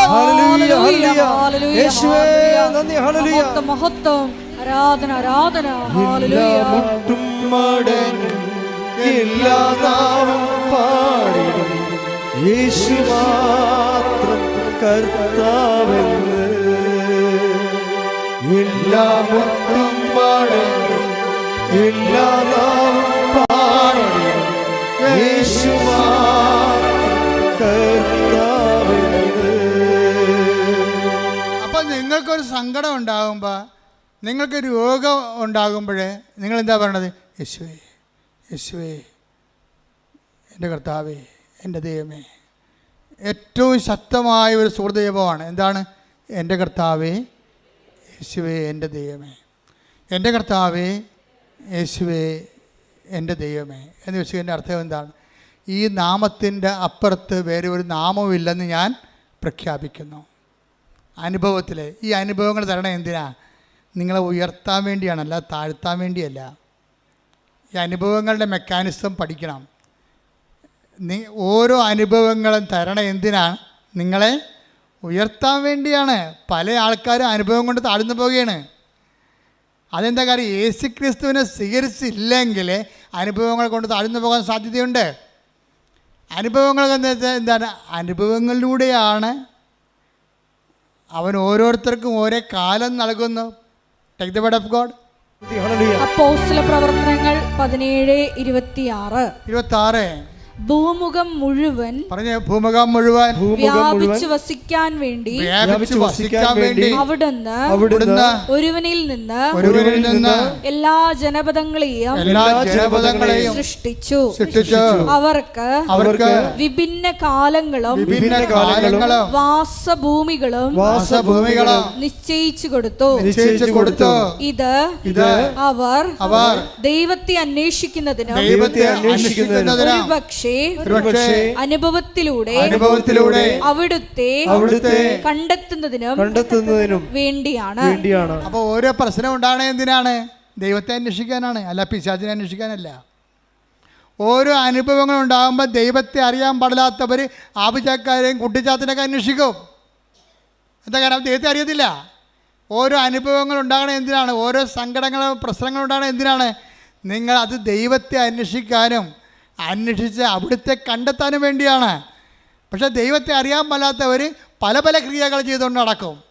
അതുകൊണ്ടാണ് ബൈബിൾ പറയണത്, നിങ്ങൾ ദൈവത്തെ അന്വേഷിക്കണത് എന്താണ്? അന്വേഷിച്ചെത്തുമ്പോൾ നിങ്ങൾ എന്താ മനസ്സിലാകണത്?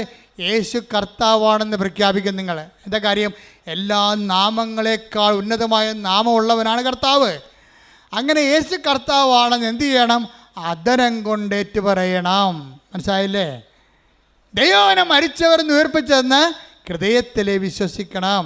അപ്പോഴാണ് രക്ഷ ക്രിസ്തുവിനെ പ്രാപിക്കുന്നത്. മനസ്സിലായില്ലേ?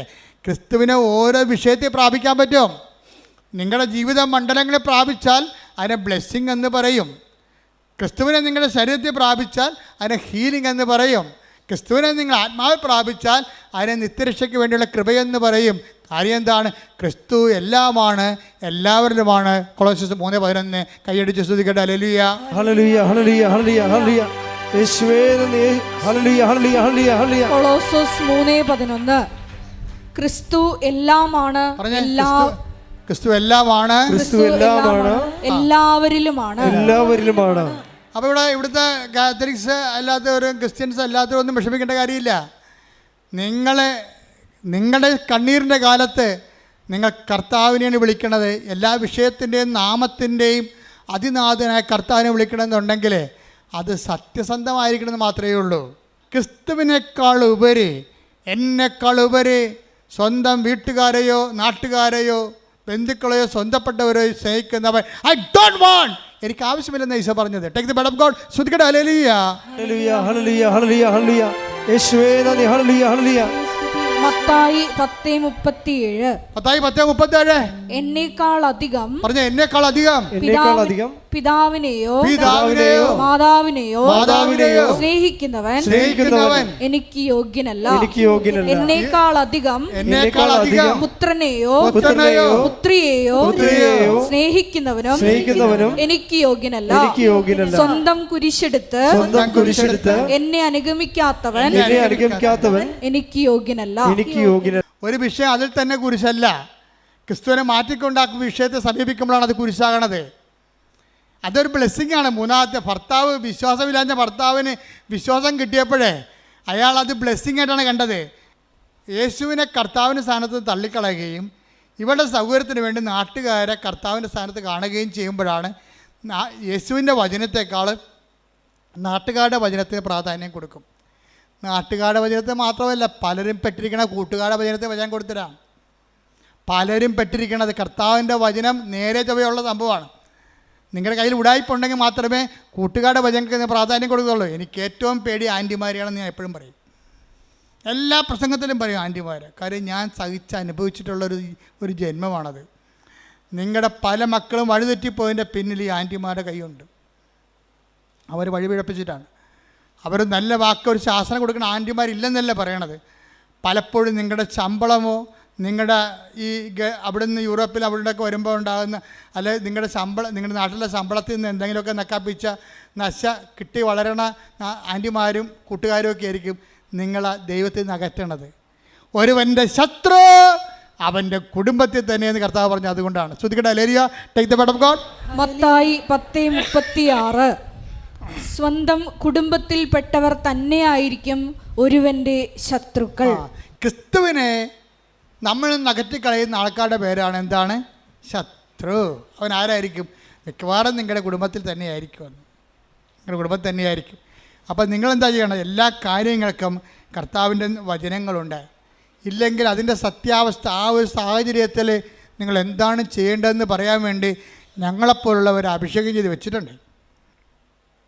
ഇപ്പോൾ 2 ഉടമ്പടിയൊക്കെ കഴിഞ്ഞിട്ട് 1 ഉടമ്പടി കഴിഞ്ഞിട്ടുമ്പോൾ ചില ആൾക്കാർ പോകത്തില്ല. പ്രാർത്ഥിച്ച് വിട്ടാലും പോകത്തില്ല.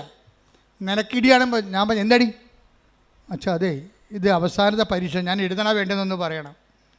ഞാൻ 5 എണ്ണം എഴുതി, കാശ് ഇത്രയും പോയി, 47,000 രൂപ അല്ല 4 ലക്ഷം രൂപ പോയി.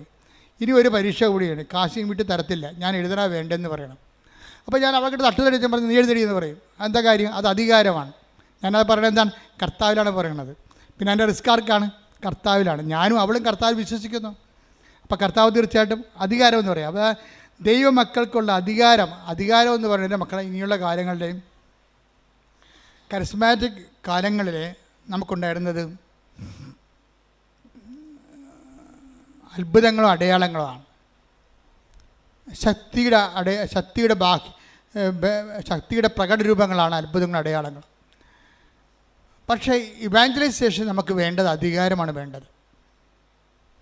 കർത്താവിനെ അറിയാത്തവർ അറിയിക്കുന്നതിന് വേണ്ടി നമുക്ക് വേണ്ടത് അധികാരമാണ് വേണ്ടത്. എപ്പോഴും നമ്മൾ ഈ പത്രം കൊടുക്കാൻ പോകുമ്പോൾ ശ്രദ്ധിക്കണം. അത്ഭുതങ്ങളും അടയാളങ്ങളും പത്രത്തിലൊക്കെ ഉണ്ടെങ്കിലും നിങ്ങളുടെ അധികാരപൂർണമായിട്ടുള്ള വർത്തമാനമായിരിക്കും അവരെ വിശ്വാസത്തിലേക്ക് നയിക്കുന്നത്. എന്താ പറയണത്? ഇതാ സർപ്പങ്ങളുടെയും തേളുകളുടെയും ശത്രു. 10:19 ലൂക്ക ലൂക്ക 10:19. ഇതാ ഇതാ പാമ്പുകളുടെയും തേളുകളുടെയും ശത്രുവിന്റെ സകല ശക്തികളുടെയും മീതെ ചവിട്ടി നടക്കാൻ നിങ്ങൾക്ക് ഞാൻ അധികാരം തന്നിരിക്കുന്നു. ഒന്നും നിങ്ങളെ ഉപദ്രവിക്കുകയില്ല. അതായത് നമ്മൾക്ക് ഇപ്പൊ ഇനി മത്തായി 28:18 എടുത്ത് ശ്രുതിക്കട്ടെ. ഹല്ലേലൂയ ഹല്ലേലൂയ ഹല്ലേലൂയ ഹല്ലേലൂയ. യേശുവേ നന്ദി. ഹല്ലേലൂയ ഹല്ലേലൂയ. മത്തായി 28:18. മത്തായി 28:18. യേശു അവരെ സമീപിച്ച് അരുൾ ചെയ്തു, സ്വർഗത്തിലും ഭൂമിയിലുമുള്ള എല്ലാ അധികാരവും എനിക്ക് നൽകപ്പെട്ടിരിക്കുന്നു. ആകയാൽ നിങ്ങൾ പോയി എല്ലാ ജനതകളെയും ശിഷ്യപ്പെടുത്തുവിൻ.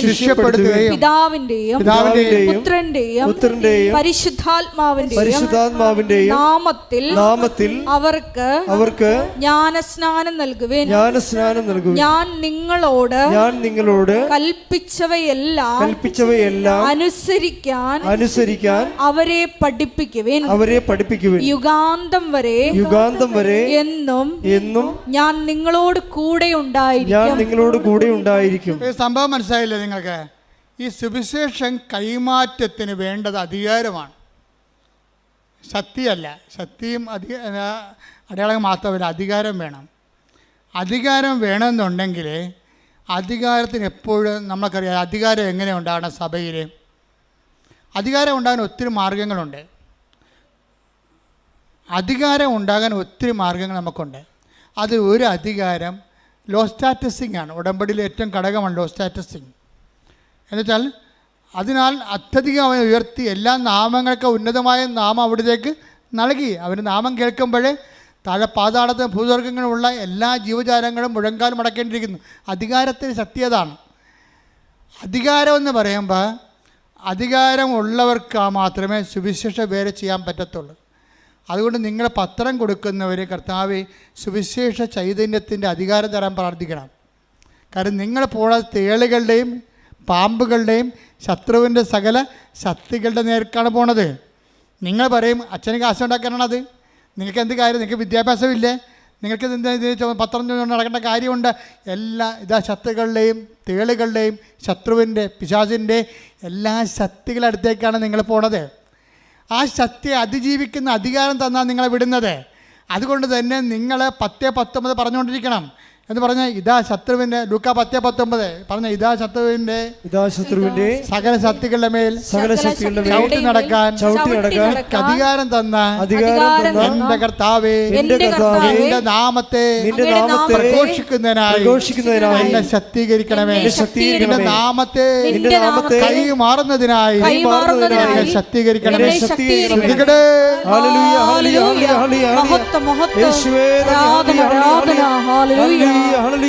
നിന്റെ നാമത്തെ കൈമാറുവാൻ ശേഷ പോരാളികളാക്കി രൂപാന്തരപ്പെടുത്തണമേ. മഹത്വം മഹത്വം ആരാധന ആരാധന. ഞങ്ങൾക്കല്ല കർത്താവേ മഹത്വം മഹത്വം യേശുവിനെ. ഞങ്ങൾക്കല്ല കർത്താവേ മഹത്വം മഹത്വം യേശുവിനെ. കളിമൺ പാത്രങ്ങൾ ഞങ്ങൾ അയോഗ്യദാസരാം ഞങ്ങൾ. കളിമൺ പാത്രങ്ങൾ ഞങ്ങൾ അയോഗ്യദാസരാം ഞങ്ങൾ. ബലഹീനരാകും ഞങ്ങളെ ഉയർത്തിയ യേശുവിനാണെന്ന് മഹത്വം. ബലഹീനരാകും ഞങ്ങളെ ഉയർത്തിയ യേശുവിനാണെന്ന് മഹത്വം. മഹത്വം മഹത്വം യേശുവിനെ. മഹത്വം മഹത്വം യേശുവിനെ. അത് ഉടമ്പടിയിലാണ് മത്തായിയുടെ സുവിശേഷം അവസാനിക്കണത്. മത്തായിയുടെ സുവിശേഷം 18 എടുത്ത് 28-18 അങ്ങോട്ട് വായിച്ചു തന്നൂടി. അവരെ സമീപിച്ച് അരുൾ ചെയ്തു, സ്വർഗത്തിലും ഭൂമിയിലുമുള്ള എല്ലാ അധികാരവും എനിക്ക് നൽകപ്പെട്ടിരിക്കുന്നു. അടുത്ത വാചനം. ആകയാൽ നിങ്ങൾ പോയി എല്ലാ ജനതകളെയും ശിഷ്യപ്പെടുത്തുവിൻ. പിതാവിന്റെയും പുത്രന്റെയും പരിശുദ്ധാത്മാവിന്റെയും നാമത്തിൽ അവർക്ക് ജ്ഞാനസ്നാനം നൽകുവിൻ. ഞാൻ നിങ്ങളോട് കൽപ്പിച്ചവയെല്ലാം അനുസരിക്കാൻ അവരെ പഠിപ്പിക്കുവിൻ. യുഗാന്തം വരെ എന്നും ഞാൻ നിങ്ങളോട് കൂടെ ഉണ്ടായിരിക്കും. അതാണ് 28:20. എന്താണ്? ഞാൻ നിങ്ങളോട് പറഞ്ഞേ. ഞാൻ നിങ്ങളോട് കൽപ്പിച്ചവയെല്ലാം അനുഷ്ഠിക്കുവാൻ അവരെ അഭ്യസിക്കുവേൻ. അതാണ് ഞാൻ പറഞ്ഞതുപോലെ, അവൻ പറഞ്ഞതുപോലെ ചെയ്യുക. അതാണ് ഉടമ്പടി.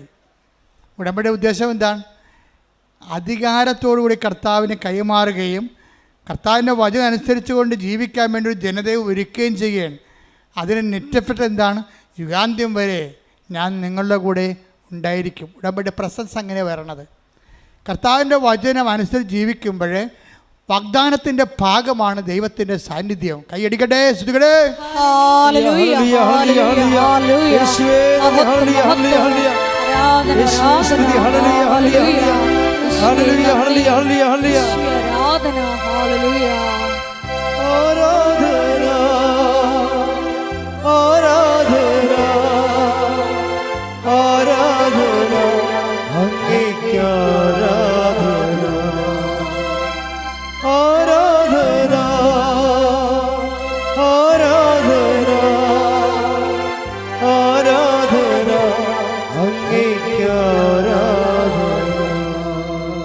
പരിശുദ്ധ പരമദിവ്യകാരുണ്യത്തിന് ആരാധനയും സ്തുതിയും പുകഴ്ചയും ഉണ്ടായിരിക്കട്ടെ. പരിശുദ്ധ പരമദിവ്യകാരുണ്യത്തിന് ആരാധനയും സ്തുതിയും പുകഴ്ചയും ഉണ്ടായിരിക്കട്ടെ.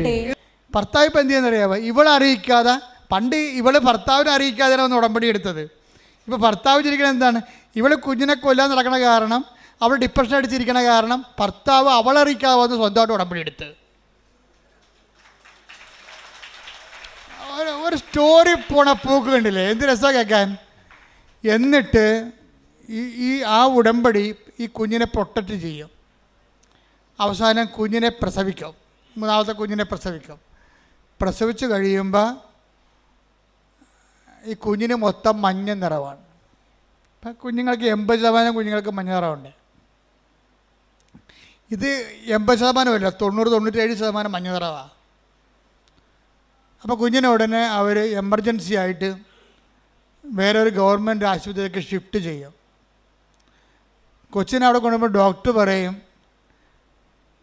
1 മിനിറ്റേ ഉള്ളു, നിങ്ങൾ എത്രയും വേഗം പോയി ബ്ലഡ് ബാങ്കിൽ നിന്ന് ബ്ലഡ് കൊണ്ടുവരണം. ഈ ബ്ലഡ് കയറ്റിയില്ലെങ്കിൽ കൊച്ചി ഇപ്പം മരിക്കുമെന്ന് പറയും. അപ്പോൾ ഈ മനുഷ്യൻ തീ പറഞ്ഞു അവിടെ ആദ്യമായിട്ടാണ് അവിടെ ചെല്ലണത്. ആ ഗവൺമെൻറ് ആശുപത്രി കാണുന്ന ആദ്യമായിട്ട്. എവിടെയാണ് ബ്ലഡ് ബാങ്ക്? തിരിച്ച് കുഞ്ഞെ കിടക്കുന്ന തിയേറ്റർ എവിടെയാണ്? ഇതൊക്കെ എല്ലാം കൺഫ്യൂഷനാണ്. രാത്രി ഓടുകയാണ്. അപ്പോൾ ഓടണ സമയത്ത് ഇവന് ബ്ലഡ് ബാങ്കിൽ നിന്ന് ബ്ലഡ് കിട്ടും. ഒരു ബ്ലഡ് കണ്ടെയ്നറിൽ ബ്ലഡ് കൊടുക്കും. ഈ ബ്ലഡും പിടിച്ചുകൊണ്ട് ഇവൻ ഓടുകയാണ്. പക്ഷേ എങ്ങോട്ട് ഓടണമെന്ന് അറിയത്തില്ല, തെക്കും വടക്കും അറിയാൻ പാടില്ല. അവിടെ ചെന്നൊരു സെക്യൂരിറ്റി ചോദിക്കുന്നത് ഈ ബ്ലഡ് എവിടെ കൊടുക്കേണ്ടതെന്ന് പറയുമ്പോൾ ബ്ലഡ് കൊടുക്കും. ഉടനെ ബ്ലഡ് കൊടുക്കുമ്പോൾ ഇവൻ്റെ ചിറ്റ, തങ്കച്ചിറ്റ എന്നാണ് അവൻ പറയണത്. തങ്കച്ചിറ്റ ഇരുട്ടത്ത് കൂടി വന്ന് വെച്ചും കൊന്ത കൊണ്ടുവന്ന് ഈ ബ്ലഡെ വെക്കും. കർത്താവേ ഈ രക്തം നിൻ്റെ രക്തമായി മാറട്ടെ. ഈ കാലത്ത് ആൾക്കാരുടെ വിശ്വാസം എന്ന് പറഞ്ഞാൽ എന്നാ വിശ്വാസമാണ്. തങ്കച്ചിറ്റ തടഞ്ഞെടുത്തിട്ട് പറയണേ, കർത്താവേ ഈ രക്തം നിൻ്റെ രക്തം, അവളുടെ പ്രാർത്ഥിക്കുന്ന കൊന്ത എടുത്ത് തിമ്മ വെച്ചിട്ട് രക്തത്തിൽ, കർത്താവേ ഈ രക്തം നിൻ്റെ രക്തമായി മാറട്ടെ. ഒറ്റ വാക്ക്. പിന്നെ ഇവൻ ഓടണം മുഴുവനും, കർത്താവേ നിൻ്റെ രക്തമാക്കണമേ. ഇത് കുഞ്ഞിൻ്റെ ശരീരത്തിൽ കയറുമ്പോൾ തന്നെ നിൻ്റെ രക്തമായിട്ട് കയറണമേ എന്നാണ്. അവൻ ഒരു കണക്കിന് സ്ഥലത്ത്, സെക്യൂരിറ്റി പറഞ്ഞ സ്ഥലത്ത് ചെന്ന് ചാടി ബ്ലഡ് കൊടുത്ത് ബ്ലഡ് കൊച്ചിന് കയറി. അതുപോലെ തന്നെ കൊച്ച് രക്ഷപ്പെട്ട്. അവൻ ആ സാക്ഷ്യത്തിൻ്റെ അവസാനം പറയേണ്ട സംഭവമുണ്ട്. എല്ലാം ശാസ്ത്രമാകാം, പക്ഷേ ശാസ്ത്രമല്ലാത്ത കാര്യങ്ങളുണ്ട്. എന്താ കാര്യം? ഈ 1 മിനിറ്റിനുള്ളിൽ ഈ രക്തം എനിക്ക് കിട്ടിയിട്ട് ഞാൻ ഈ രക്തവും കൂടി കുഞ്ഞിൻ്റെ അടുത്ത് എത്തിയതിൽ ശാസ്ത്രമില്ല, അവിടെ ദൈവം മാത്രമേ ഉള്ളെന്ന്. അത് എനിക്ക് ഭയങ്കര ഞെട്ടിപ്പോയി. അവൻ എന്ത് കറക്റ്റായിട്ടാണ് അവൻ അനലൈസ് ചെയ്യണത്. 1 മിനിറ്റ് മാത്രമേ ഉള്ളെന്ന് പറഞ്ഞ സ്ഥലത്ത് ഈ രക്തം എടുത്തുകൊണ്ട് ആ 1 മിനിറ്റാണോ 2 മിനിറ്റാണോ 3 മിനിറ്റ് ആക്കേണ്ടത് ദൈവമാണ്. അവിടെ ശാസ്ത്രത്തിനൊന്നും ചെയ്യാനില്ല. ഇവിടെ കൊണ്ടുവന്ന് ഞാൻ കൊടുക്കും, ആ രക്തകത്ത് കയറുന്നവരെ ആ പറഞ്ഞ സമയത്ത് അവിടെ എത്തിക്കുന്നതിൽ ശാസ്ത്രമില്ല. അവിടെ എന്താണ്? വിശ്വാസം മാത്രമേ ഉള്ളൂ. അത് തങ്കച്ചേറ്റിയുടെ വിശ്വാസമാണ്. കർത്താവ് ഈ രക്തത്തെ നിൻ്റെ രക്തമായി മാറ്റണമേ എന്നുള്ളത്. അത് കയറുമ്പോഴാണ് കുഞ്ഞിൻ്റെ മഞ്ഞ നിറത്തിലിരുന്ന ശരീരം മുഴുവൻ ചുവന്നുകൊണ്ട് വരും. എന്താ കാര്യം? കർത്താവ് അതിനെ ആശീർവദിച്ചു, കുഞ്ഞിൻ്റെ ജീവനെ തിരിച്ചെടുക്കുകയാണ്. നിങ്ങളുടെ ഫെയ്ത്ത് ഗ്രാഫിലെ ഒടിയൻ ഗ്രാഫിൽ ഒത്തിരി ഒടിഞ്ഞൊടിഞ്ഞ് താഴേക്ക് പോയാൽ നിങ്ങൾ തോറ്റെന്നതിൻ്റെ അർത്ഥം. ഇടയ്ക്കൊക്കെ തിരിച്ച് ഒടിയാം, സ്വാഭാവികമാണ്. പക്ഷേ ഫെയ്ത്ത് ഗ്രാഫ് എപ്പോഴും വളരണമാണ്. വിശ്വാസത്തിൽ വളരുന്നില്ലെങ്കിൽ വിശ്വാസത്തിൽ തളരുന്നതാണ് അതിൻ്റെ കൗണ്ടെന്ന് പറയണത്. അതുകൊണ്ട് ആവശ്യമില്ലാതെ നിങ്ങളുടെ സൗകര്യം നോക്കിയിട്ട് മറ്റവരെന്ത് പറയും, വീട്ടുകാരെന്ത് പറയും, കൂട്ടുകാരെന്ത് പറയും, പാർട്ടിക്കാരെന്ത് പറയും, ഒരു മനുഷ്യൻ നോക്കരുത്.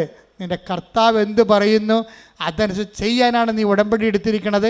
അത് നിന്നെ ഉയർത്തുകയും നിലനിർത്തുകയും ചെയ്യും. കാര്യം അവൻ്റെ നാമം എല്ലാ നാമങ്ങളെക്കാൾ ഉന്നതമായ നാമം. അവൻ്റെ നാമത്തിന് അറിയാത്തവർ അറിയിക്കാനും അറിഞ്ഞവരെ ആഴപ്പെടുത്താനും വേണ്ടി അഭിഷേകം മേടിച്ച ആളാണ് നീ എന്നുള്ള ബോധ്യം. ആ ബോധ്യം നിന്നെ ഊട്ടി ഉറപ്പിക്കാൻ വേണ്ടി ഇടയ്ക്കിടയ്ക്ക് കൊച്ചു കൊച്ചു പ്രശ്നങ്ങളുണ്ടാകും. അതെല്ലാം പ്രാർത്ഥനയും വിശ്വാസം കൈകാര്യം ചെയ്യാൻ കർത്താവ് നിന്നെ അനുഗ്രഹിക്കട്ടെ. ശ്രുതികട്ടെ.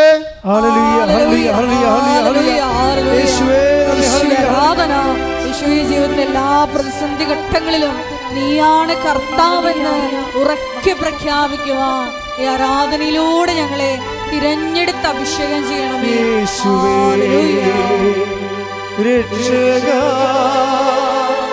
കർത്താവേ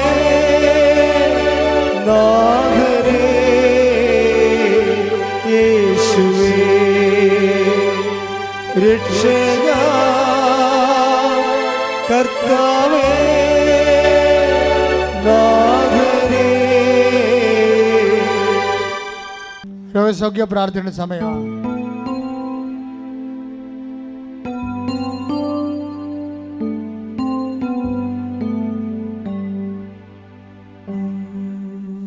രോഗമുള്ളിടത്ത് കൈകൾ വെക്കുക.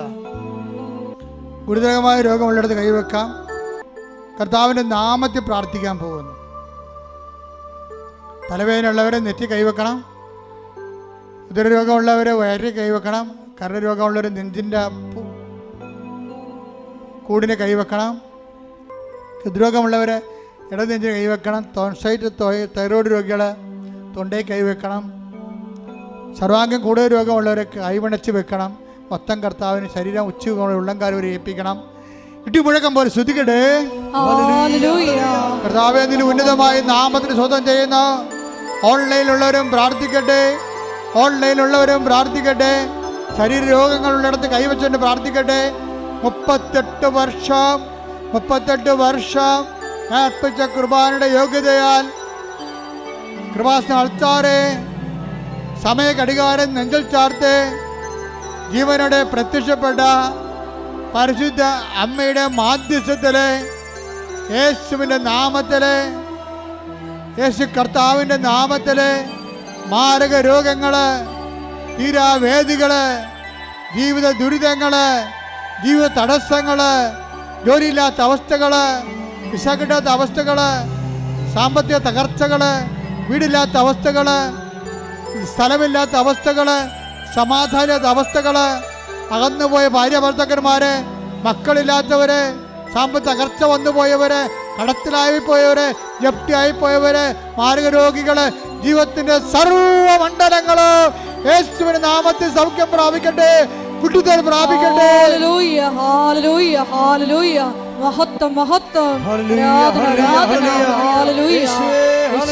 നന്ദി യേശുവേ, ആരാധന. എന്നിൽ നിറയണമേ, സൗഖ്യം നൽകണമേ.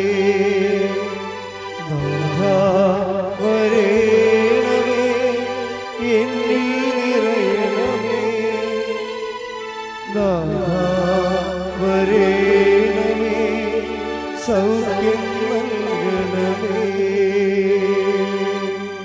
കൂട്ടായി നിൽക്കുക, മൗനമായി പ്രാർത്ഥിക്കുക. നിങ്ങളുടെ സ്വകാര്യ സങ്കടങ്ങൾ ഏറ്റവും ഫലപ്രദമായ സമയത്ത് പ്രാർത്ഥിക്കാൻ പറ്റിയ സമയം. നിങ്ങളുടെ സ്വകാര്യ വിഷമതകളെ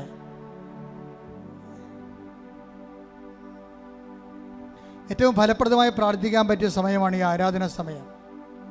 അമ്മയുടെ മധ്യസ്ഥതയിൽ നിങ്ങളുടെ സങ്കടങ്ങളെ, രോഗങ്ങളെ, തടസ്സങ്ങളെ പരിശുദ്ധ അമ്മയ്ക്ക് ഏൽപ്പിക്കുക, ഡേറ്റിട്ട് ഏൽപ്പിക്കുക.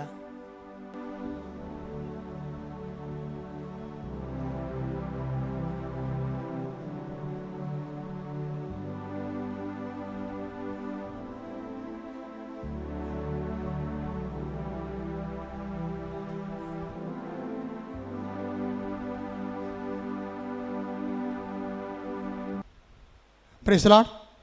മുട്ടനിക്കുക.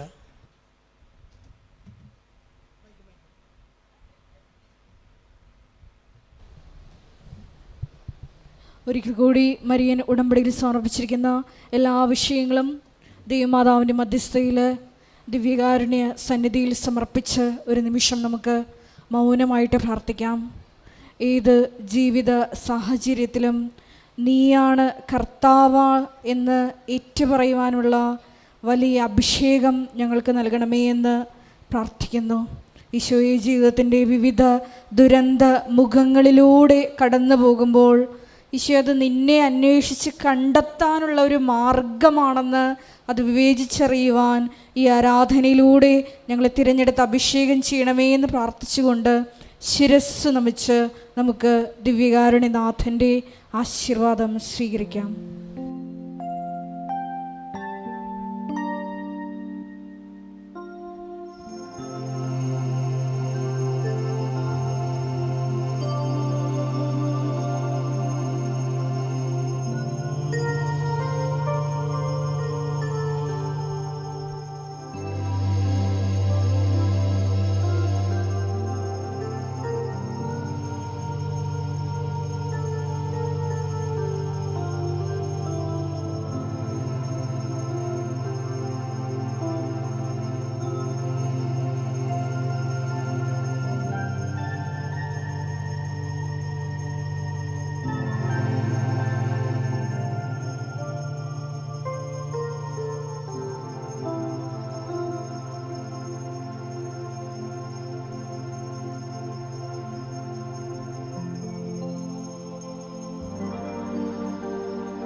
പരിശുദ്ധ പരമമാ ദിവ്യകാരുണ്യമേ, എന്നുമെന്നും അങ്ങേയ്ക്കാരാധന. പരിശുദ്ധ പരമമാ ദിവ്യകാരുണ്യമേ, എന്നുമെന്നും അങ്ങേയ്ക്കാരാധന.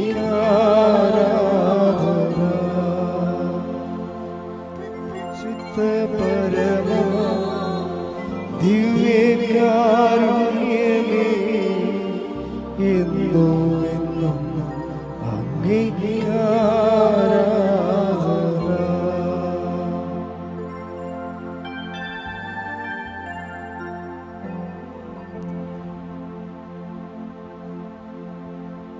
ആവേ ആവേ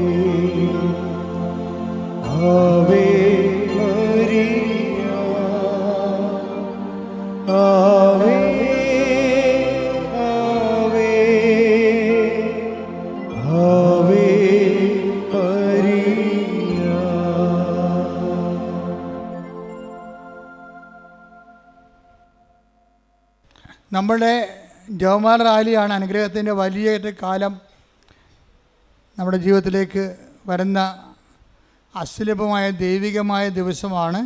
ഏത് ദിവസമാണത്? ഒക്ടോബർ 26. എല്ലാ ദിവസവും പ്രാർത്ഥിക്കണേ. ഈ പ്രാവശ്യം റൂട്ടിന് കുറച്ച് വ്യത്യാസമുണ്ട്. അപ്പോൾ നിങ്ങൾ ശ്രദ്ധിക്കേണ്ട കുറച്ച് കാര്യങ്ങളുണ്ട്. നമ്മുടെ കൃപാസനം പത്രത്തിൻ്റെ ഫ്രണ്ട് കണ്ടോ? ഇത് കണ്ടോ? ഈ ഫ്രണ്ടായിരിക്കണം കാറിൻ്റെ ഫ്രണ്ടിൽ വെക്കേണ്ടത്. മനസ്സിലായില്ലേ? എന്താ വെച്ചാൽ പോലീസുകാരെ ഇങ്ങോട്ട് വിടത്തില്ല. നിങ്ങളെ വളവനാട് വന്നിട്ട് പടിതിരിച്ചു വിടും. അപ്പം നിങ്ങളെ റാലിക്ക് വന്നവരാണെന്ന് അറിയാൻ ഇതേ മാർഗ്ഗമുള്ളൂ. ഇത് ഒട്ടിച്ചാൽ നിങ്ങൾക്ക് പറയാം പോലീസിനോട്. എന്താ പറയണം? ഞങ്ങൾ റാലിക്ക് വന്നവരാണ്. അതുപോലെ തന്നെ പാതിരാപ്പള്ളി വരുമ്പോഴും വഴി തിരിച്ചു വിടും വണ്ടി. റാലിക്ക് വരുന്ന വണ്ടി മാത്രമേ ഇങ്ങോട്ട് കയറി വിടത്തുള്ളൂ. അപ്പോൾ ഇത് മസ്റ്റായിട്ട് നിങ്ങൾ ഒട്ടിച്ച് വെക്കണം. പത്രം കീറണമെന്നില്ല. എല്ലാ ഡിപ്പോയിൽ നിന്നും വണ്ടി വരുന്നുണ്ട്. കേരളത്തിലുള്ള എല്ലാ ഡിപ്പോയിൽ നിന്നും വണ്ടി വരുന്നുണ്ട്. അപ്പം നിങ്ങൾ ആ ഡിപ്പോയിൽ വണ്ടി ബുക്ക് ചെയ്യുമ്പോൾ മലപ്പുറം, പെരിന്തൽമണ്ണ, അവനെ കാഞ്ഞിരപ്പള്ളി, അതായത് നാഗർകോവിൽ, KSRTCയുടെ കാസർഗോഡ് മുതൽ കന്യാകുമാരി വരെയുള്ള എല്ലാ ഡിപ്പോയിൽ നിന്നും കൃപാസന റാലിക്ക് പ്രത്യേകം വണ്ടി ഗവൺമെൻറ് ഇട്ടിട്ടുണ്ട്. പത്തതിന് ബാക്ക് നോക്കിക്കഴിഞ്ഞാൽ നിങ്ങളുടെ സ്ഥലം പെരിന്തൽമണ്ണയാണെങ്കിൽ പെരിന്തൽമണ്ണ ഏത് നമ്പറിലാണ് വിളിക്കേണ്ടത്? ഇതിൻ്റെ ഈ നമ്പർ ജില്ലാ ബഡ്ജറ്റ് ടൂറിസം സെൽ കോർഡിനേറ്റർമാരുടെ നമ്പറാണ്. അവരാണ് നിങ്ങളുടെ സീറ്റ് ബുക്ക് ചെയ്യണത്. അതിവിടെ എഴുതിയിട്ടുണ്ട്. ആ KSRTC ബസ്സിൻ്റെ പടത്തോടു കൂടിയാണ് ബാക്കിലിത് എല്ലാം രേഖപ്പെടുത്തിയിരിക്കുന്നത്. റാലിക്ക് വരുന്നവർ ശ്രദ്ധിക്കേണ്ട കാര്യങ്ങൾ.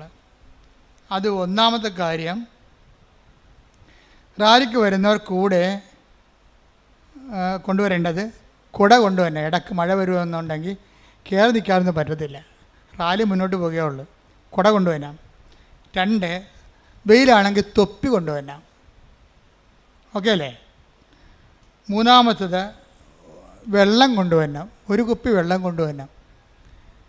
വെള്ളം നമ്മൾ പലയിടത്തും ക്രമീകരിച്ചിട്ടുണ്ട്. നിങ്ങളുടെ വെള്ളം തീർന്ന വെള്ളം എടുക്കാനുള്ള സംവിധാനമുണ്ട്. എന്നാലും നമ്മുടെ കയ്യിൽ 1 കുപ്പി വെള്ളം ഉണ്ടാകുന്നതാണ് നമുക്ക് എപ്പോഴും നല്ലത്. ഓക്കെ അല്ലേ? മൂന്നാമത്തത് ഇതിലേക്ക് ഭക്ഷണം കൊണ്ടുവരണം.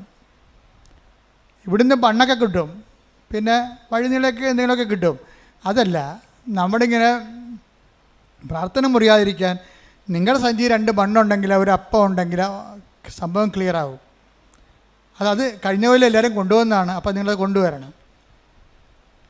കൊണ്ടുവന്നിട്ട് വഴിനീളെ നിങ്ങൾ കൊണ്ടുവന്ന വാഴലയും പേപ്പറൊക്കെ എറിഞ്ഞിട്ട് കളഞ്ഞ് പോകരുത്. പിന്നെ കാറ്റ് നാട്ട് മുഴുവൻ നമ്മളെറിഞ്ഞ പേപ്പറായിരിക്കും. അപ്പം അതിനൊക്കെ ആ കവലയിൽ എത്തുമ്പോൾ ഒരു വേസ്റ്റ് ബോക്സ് ഉണ്ടാകും. നമ്മൾ ഓരോ കവല 14 കവലകളുണ്ട് ഇവിടുന്ന്. നമ്മൾ തീരദേശ റോഡിൽ കൂടി പോകണില്ല. കാര്യം ഒത്തിരി വണ്ടിയും കാറും ഒക്കെ വരുന്ന സ്ഥലമാണ്.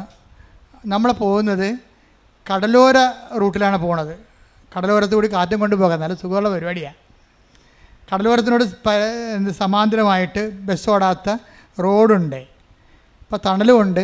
ഭംഗിയായിട്ട് പോകാൻ പറ്റുന്ന ഏർപ്പാടാണ് ചെയ്തിരിക്കുന്നത്.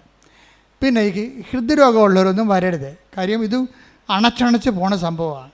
അല്ലാതെ നമ്മൾ പാട്ടും പാടി പോകല്ല. നടന്നു വരുമ്പോൾ അണച്ചു പോകത്തില്ലേ? അപ്പോൾ ഹൃദ്രോഗമുള്ളവർ, അപ്പം നിങ്ങൾ അയ്യോ അച്ഛൻ ഞങ്ങളെ ഒഴിവാക്കി, അച്ഛൻ ഞങ്ങൾ മാതാവിൻ്റെ അടുത്ത് വന്ന് സുഖപ്പെടാനില്ല, അതൊക്കെ നിങ്ങൾ പറയാൻ കാര്യം ശരിയാണ്. അപ്പോൾ നിങ്ങൾക്ക് വരാൻ പറ്റുന്ന ഏർപ്പാട് ഞാൻ പറഞ്ഞുതരാം. നിങ്ങൾക്ക് അത്ര കൊതിയാണ് വരണമെന്നുണ്ടെങ്കിൽ അർത്തിങ്ക പള്ളി വന്നാൽ മതി. പടിഞ്ഞാറ് വശത്ത് കുരിശടി ഞങ്ങൾ വരും. പടിഞ്ഞാറ് വശത്ത് കുരിശടിയിലാണ്. അർത്തിങ്ക പള്ളി കടലോരത്തുള്ള കുരിശടി ഉണ്ടല്ലോ, രൂപം മാറുന്നു. അവിടെയാണ് ഈ റാലി വന്ന് മുട്ടണം. എന്നിട്ട് കിഴക്കോട്ടടിക്കുകയാണ് പതിവ്. അപ്പോൾ രോഗമുള്ളവരൊക്കെ, നടക്കാൻ പ്രയാസമുള്ളവരൊക്കെ ആ അർത്തിങ്ക പള്ളി കുരിശടി നേരത്തെ വന്നാൽ നിങ്ങൾക്ക് നിങ്ങളുടെ ഇഷ്ടമുള്ളിടത്തോളം കാലം നിങ്ങളുടെ റാലി നിങ്ങൾക്ക് നടത്താം. കുരിശടിയിൽ നിന്ന് പള്ളി വരെ നടത്തിയാൽ പിന്നെയും ആരോഗ്യം ഉണ്ടെങ്കിൽ പള്ളിയിൽ നിന്ന് കുരിശടിയിലേക്ക് നടത്താം. നമ്മുടെ വേളാങ്കലിലൊക്കെ പോകുമ്പോൾ നമ്മൾ ഉരുണ്ടൊക്കെ പോകത്തില്ല, അതുപോലെ ചെയ്യാം. അത് അപ്പം റാലിയുടെ ഭാഗമാവും. രണ്ടാമത്തെ അറിയിപ്പ്, കടലറ്റത്ത് കൂടി നടക്കുമ്പോഴുള്ള ബുദ്ധിമുട്ട് ഒഴിവാക്കാനായി ഷൂസും ഹൈ ഹീൽഡ് ചെരുപ്പുകളും ഊരി സൂക്ഷിക്കുന്നതായിരിക്കും ഒരു കിറ്റ് കരുതേണ്ടതാണ് കയ്യിൽ. അതിൻ്റെ പ്രശ്നം വെച്ചാലേ, നിങ്ങളെ പലരും മലപ്പുറം അതുപോലെ തന്നെ കിഴക്ക് ഹൈ റേഞ്ചിലൊക്കെ ഉള്ള ആൾക്കാരാണ് കൂടുതലും വരണത്. 60% അങ്ങനെ ഇരിക്കും. അവർക്ക് ഈ കുഴമണ്ണി നടന്ന പരിചയം ഉണ്ടാകത്തില്ല. കാലിങ്ങനെ ഉടച്ചു പോവും, ഇങ്ങനെ ഉളുക്കിപ്പോവും. ഉപ്പ് വിറ്റ് ഉളുക്കിപ്പോണ പരിപാടിയുണ്ട് പരിചയമില്ലാത്തവർ നടന്നു കഴിഞ്ഞാൽ. അപ്പം അതുകൊണ്ട് ആ സമയത്ത് ചെരുപ്പിട്ട് നടക്കാൻ പറ്റത്തില്ല, ഹൈ ഹീൽസ് ഉപയോഗിക്കാൻ പറ്റത്തില്ല. ഷൂസ് ഉപയോഗിച്ച് അതിൻ്റെ അകത്ത് മണ്ണ് കയറും. മണ്ണ് കയറുന്ന പിന്നെ കാലോട്ട് വരെയും നിങ്ങൾ ഈശോ പരിശുദ്ധമായി ചെല്ലണ വരെ ഈശോ എന്ന് പറഞ്ഞുകൊണ്ട് നടക്കും. അപ്പം അങ്ങനെയുള്ള അഭ്യാസമൊന്നും വേണ്ട. മണ്ണ് വന്നു കഴിഞ്ഞാൽ റോഡായിരിക്കും മിക്കവാറും 70% റോഡാണ്, 75% റോഡാണ്. മണ്ണ് ചില സ്ഥലത്തുണ്ട്, അവിടെ ചെരുപ്പില്ലാതെ നടക്കണം. അപ്പോൾ ഒരു കിറ്റുണ്ടെങ്കിൽ നിങ്ങൾ കൊണ്ടുവന്ന ചെരുപ്പ് ഒരു കിറ്റിലാക്കിയിട്ട് ഇപ്പം റോഡ് വന്നപ്പോൾ എടുത്തിട്ടാൽ മതിയല്ലേ, വേറെ പ്രശ്നമൊന്നുമില്ല. ക്ലിയർ അല്ലേ പോയിൻ്റ്? ഈ കടൽ തീരത്ത് കൂടി നമ്മൾ പോകുമ്പോഴും അതിന് സമാന്തരമായി കടലോര റോഡുകളുണ്ട്. അപ്പോൾ കുഴമണ്ണിക്കൂടി നടക്കാൻ ബുദ്ധിമുട്ടുള്ളവർക്ക് കുഴമണ്ണിക്കൂടി നടക്കാൻ ഇഷ്ടമുള്ളവർക്ക് അങ്ങനെ നടക്കാം. അല്ലാത്തവർ സമാന്തര റോഡ് പിടിച്ച് വരാം. ഒപ്പം നിൽക്കും, ഒരു 10-50-20 മീറ്ററിൻ്റെ വ്യത്യാസം. അപ്പോൾ സമാന്തരമായി പോകണമെന്നേ ഉള്ളൂ, വേറെ പ്രശ്നമൊന്നുമില്ല. മിക്കവാറും അത് സേഫാണ്, നമുക്ക് ഇനി ആരും പേടിക്കണ്ട. റോഡ് വരും, ബസ് വരുമ്പോൾ മാറിക്കൊടുക്കുക, പിന്നെ ഞെരുങ്ങുക, പിന്നെ വഴി ലൈൻ തെറ്റിപ്പോവുക, അങ്ങനെ പ്രശ്നങ്ങളൊന്നുമില്ല. കുറച്ച് സ്ഥലത്ത് ഒരു 100 മീറ്ററൊക്കെ റോഡിലേക്ക് തീരദേശ റോഡിൽ കയറി വരും. അപ്പം അവിടെ നമ്മൾ പുതിയ ഏതെങ്കിലും സംവിധാനം ചെയ്യും. കാര്യം ജനത്തിൻ്റെ സഞ്ചാരം നമ്മളൊരിക്കലും, ഈ സഞ്ചാര സ്വാതന്ത്ര്യം എന്ന് പറയുന്നത് നമ്മൾ തടയുകയാണെങ്കിൽ ക്രിമിനൽ കുറ്റമാണ്, ഭരണഘടനാ വിരുദ്ധമാണത്, മൗലിക അവകാശമാണ്. പോലീസ് കേസെടുക്കാത്തത് പോലീസിന് ഇത് റീസണബിളാണ്, ഇതിനകത്ത് ഉദ്ദേശശുദ്ധി ദുഷ്ടതരമൊന്നും ഇല്ലെന്നവർക്ക് അറിയാവുന്നതുകൊണ്ടാണ് കേസെടുക്കാത്തത്. അല്ലെങ്കിൽ കേസെടുക്കാൻ പറ്റും, കാരണം ഭരണഘടനാ വിരുദ്ധമല്ലേ നമ്മൾ ഒരു വഴി തടയണമെന്ന് പറയണത്. അപ്പം അതൊന്ന് സൂക്ഷിച്ചേക്കണം. നമ്മൾ ഗവൺമെൻറ്റിനെ നിലവിലിരിക്കുന്ന ഭരണഘടനയോടുമൊക്കെ വലിയ ആദരവുള്ള സമൂഹമാണ്. ഈ 60 വയസ്സിന് മുകളിലുള്ളവർ വരണ്ടെന്ന് പറഞ്ഞാൽ ഈ 30 വയസ്സുകാരേക്കാളും ശക്തിയുള്ള 60 വയസ്സുകാരൊക്കെ ഉണ്ട്, അതൊക്കെ എനിക്കറിയാം. പക്ഷേ അതല്ല പ്രശ്നം. നിങ്ങൾ തലക്കറക്കമുള്ളവർ, ഇയർ ബാലൻസ് പോയ ആൾക്കാർ ഒക്കെ വന്നാൽ തല ചുറ്റി വീഴാനുള്ള സാധ്യതയുണ്ട്. ഡോക്ടർമാരെ നേഴ്സുമാരെ ഒക്കെ വെച്ചിട്ടുണ്ട് നമ്മൾ, വെറുതെ ഒന്നുമല്ല. 14-12 ആംബുലൻസ് ഓൾറെഡി ബുക്ക് ചെയ്തിട്ടുണ്ട്. ഇൻ കേസ് ആരെങ്കിലും, അത് എല്ലാ കവലയിലും ആംബുലൻസ് ഉണ്ടാവും, എല്ലാ കവലയിലും വെള്ളം ഉണ്ടാവും, എല്ലാ വീടുകളിലും കത്ത് കൊടുക്കുന്നുണ്ട് അവിടെ പോകുന്ന സ്ഥലത്തെല്ലാം. 6ാമത്തെ അറിയിപ്പ്, അർത്തിങ്കപ്പള്ളിയിൽ റാലി എത്തിച്ചേർന്ന ശേഷം വിവിധ സ്ഥലങ്ങളിലേക്ക് പോകുവാനായി നാഷണൽ ഹൈവേയിലേക്ക് KSRTC ബസ് സർവീസ് ഏർപ്പെടുത്തിയിട്ടുണ്ട്. അപ്പോൾ അർത്തിങ്കപ്പള്ളി നിങ്ങൾ ഒറ്റാളും 2ആളും കാറൊന്നും ഇല്ലാത്ത ആൾക്കാർ വരത്തില്ലേ? അപ്പോൾ അവർ വരുമ്പോൾ അവർക്ക് പോകണ്ടേ? അതിനുവേണ്ടി അർത്തിങ്കപ്പള്ളിയിൽ നിന്ന് നാഷണൽ ഹൈവേയിലേക്ക് ബസ് സർവീസ് വെച്ചിട്ടുണ്ട് KSRTCയുടെ. അത് നിങ്ങളെ കൊണ്ട് റോഡിൽ തള്ളുകയല്ല, അവിടെ ബസ് സർവീസിന് ഗവൺമെൻറ്റിൻ്റെ ഉദ്യോഗസ്ഥന്മാർ നിന്നിട്ട് നിങ്ങളെ പോകേണ്ട സ്ഥലത്തേക്ക് ബസ് തടഞ്ഞു നിർത്തി കയറ്റി വിട്ടിട്ടേ അവർ പോകത്തുള്ളൂ. അർത്തിങ്കപ്പള്ളി ചെന്നെത്തിയാൽ നിങ്ങൾ അവിടെയുള്ള ബസ് സർവീസ് KSRTC സ്റ്റാൻഡുണ്ട്, 10 വണ്ടി അതിനുവേണ്ടി നമ്മൾ വാടക എടുത്തിട്ടുണ്ട് ഗവൺമെൻറ്റിലേക്ക് നിന്ന്. ആ 10 വണ്ടി അങ്ങോട്ടും ഇങ്ങോട്ടും ടു ആൻഡ് ഫ്രോ എപ്പോഴും ആൾക്കാരെ നാഷണൽ ഹൈവേയിലോട്ട് ഇറക്കിക്കൊണ്ടിരിക്കും. ഇതൊക്കെ അന്വേഷിക്കാനൊക്കെ ഒരു കൗണ്ടർ അവിടെ വെച്ചിട്ടുണ്ട്. റാലിയിൽ പങ്കെടുക്കുവാൻ വാഹനങ്ങൾ വരുന്നവർ, സ്വന്തം വാഹനം ബുക്ക് ചെയ്ത് വരുന്നവരില്ലേ, അങ്ങനെ റാലിയിൽ പങ്കെടുക്കാൻ വാഹനങ്ങൾ വരുന്നവർ യാതൊരു കാരണവശാലും അർത്തിങ്കൽ റോഡ് സൈഡിൽ വാഹനങ്ങൾ പാർക്ക് ചെയ്യരുത്. പോലീസ് മാറ്റും, അതാണ് പ്രശ്നം. പോലീസ് മാറ്റിയത് തന്നെയല്ല, അത് നിയമവിരുദ്ധമാണ്. അപ്പോൾ റാലി നിങ്ങൾക്ക് സൗകര്യമായിരിക്കും, പക്ഷേ അവിടെ അത് റാലിക്ക് വരുന്ന വാഹനങ്ങൾ പങ്കെടുക്കുന്നതിന് വേണ്ടി 2 ഗ്രൗണ്ടുകൾ അവിടെ സജ്ജമാക്കിയിട്ടുണ്ട്. അത് അവിടെ വരുമ്പോൾ അവിടുത്തെ ട്രാഫിക് ഗാർഡ്സിനെ വെച്ചിട്ടുണ്ട്. അവർ നിങ്ങളോട് പറയും എവിടെയാണ് വാഹനം പാർക്ക് ചെയ്യേണ്ടതെന്ന്. അപ്പോൾ അവരോട് സഹകരിക്കേണ്ടതാണ്. പിന്നെ എപ്പോഴും നമ്മൾ ശ്രദ്ധിക്കേണ്ടത്, നമ്മളൊരു ആയിരക്കണക്കിന് ആൾക്കാരല്ല അവിടെ ചേർത്തേണ്ടത്.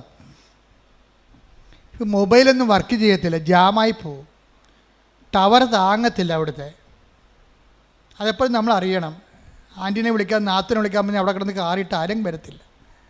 കാര്യം അവിടുത്തെ ടവർ നമ്മുടെ ആയിരക്കണക്കിന് ആൾക്കാർ ഒരുമിച്ച് വിളിക്കുമ്പോൾ താങ്ങത്തില്ല, അത് ഓരോരുത്തരും താങ്ങത്തില്ല. അപ്പോൾ മൊബൈൽ ജാമായി പോകും ശരിക്കും പറഞ്ഞാൽ. അത് ഇപ്പോൾ ഓർമ്മ ഉണ്ടാകണം. അതുകൊണ്ട് നേരത്തെ പറഞ്ഞ് വെച്ചേക്കണം, പിരിയുമ്പോൾ പറയണം ഇന്ന സ്ഥലത്ത് ഉണ്ടാവും, ഇന്ന സ്ഥലത്ത് ഉണ്ടാകണം എന്നൊക്കെ പറയണം. അല്ല ഫോൺ വിളിച്ച് പറയാമെന്ന് വിചാരിച്ചാൽ നടക്കത്തില്ല. നേരത്തെ ഒന്ന് അറിയിക്കുകയാണ്.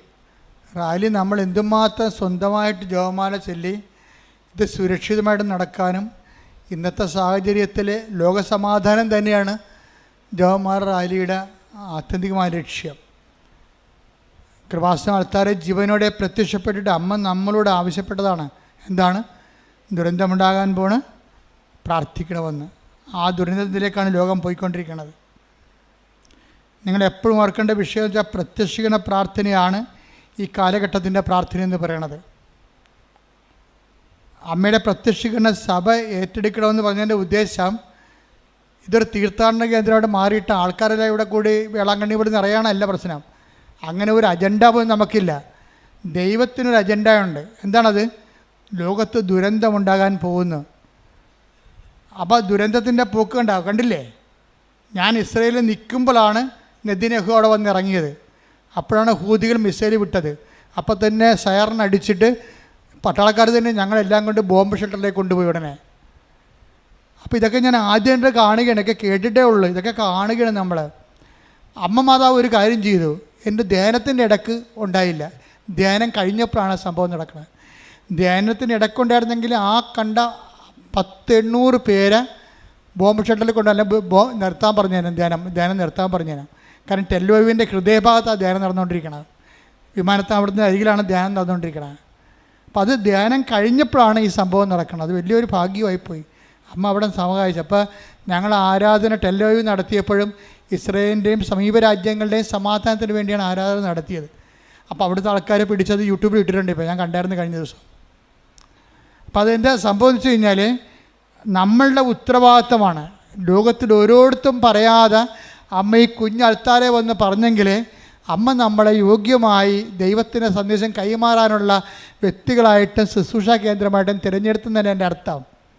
അപ്പം നമ്മുടെ ഉത്തരവാദിത്തമാണ് ലക്ഷങ്ങൾ സംഘടിപ്പിച്ചുകൊണ്ട് അമ്മയുടെ മനസ്സിനനുസരിച്ച് ഈ ദുരന്തം ഉണ്ടാകാതിരിക്കാൻ വേണ്ടി ലോകസമാധാനത്തിന് വേണ്ടി പ്രാർത്ഥിക്കുക. അതിൻ്റെ ഭാഗമായിട്ട് നമ്മൾ 2001 മുതൽ പ്രാർത്ഥിക്കുന്നവരാണ്.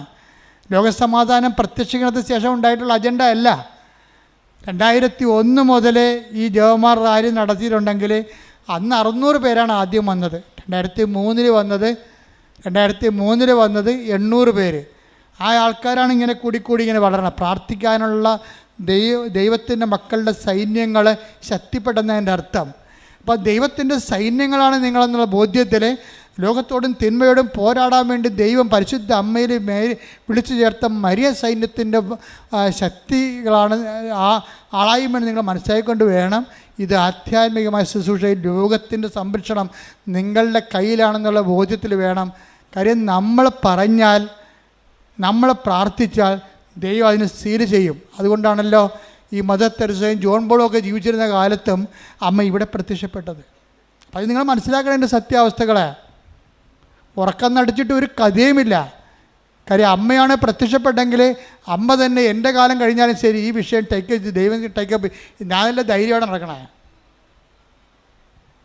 അതായത് അമ്മ ജീവനോടെ പ്രത്യക്ഷപ്പെട്ട സ്ഥലമാണെങ്കിൽ അമ്മയ്ക്കറിയാം ഇത് എപ്പോഴാണ് ടേക്കപ്പ് ചെയ്യേണ്ടതെന്ന്.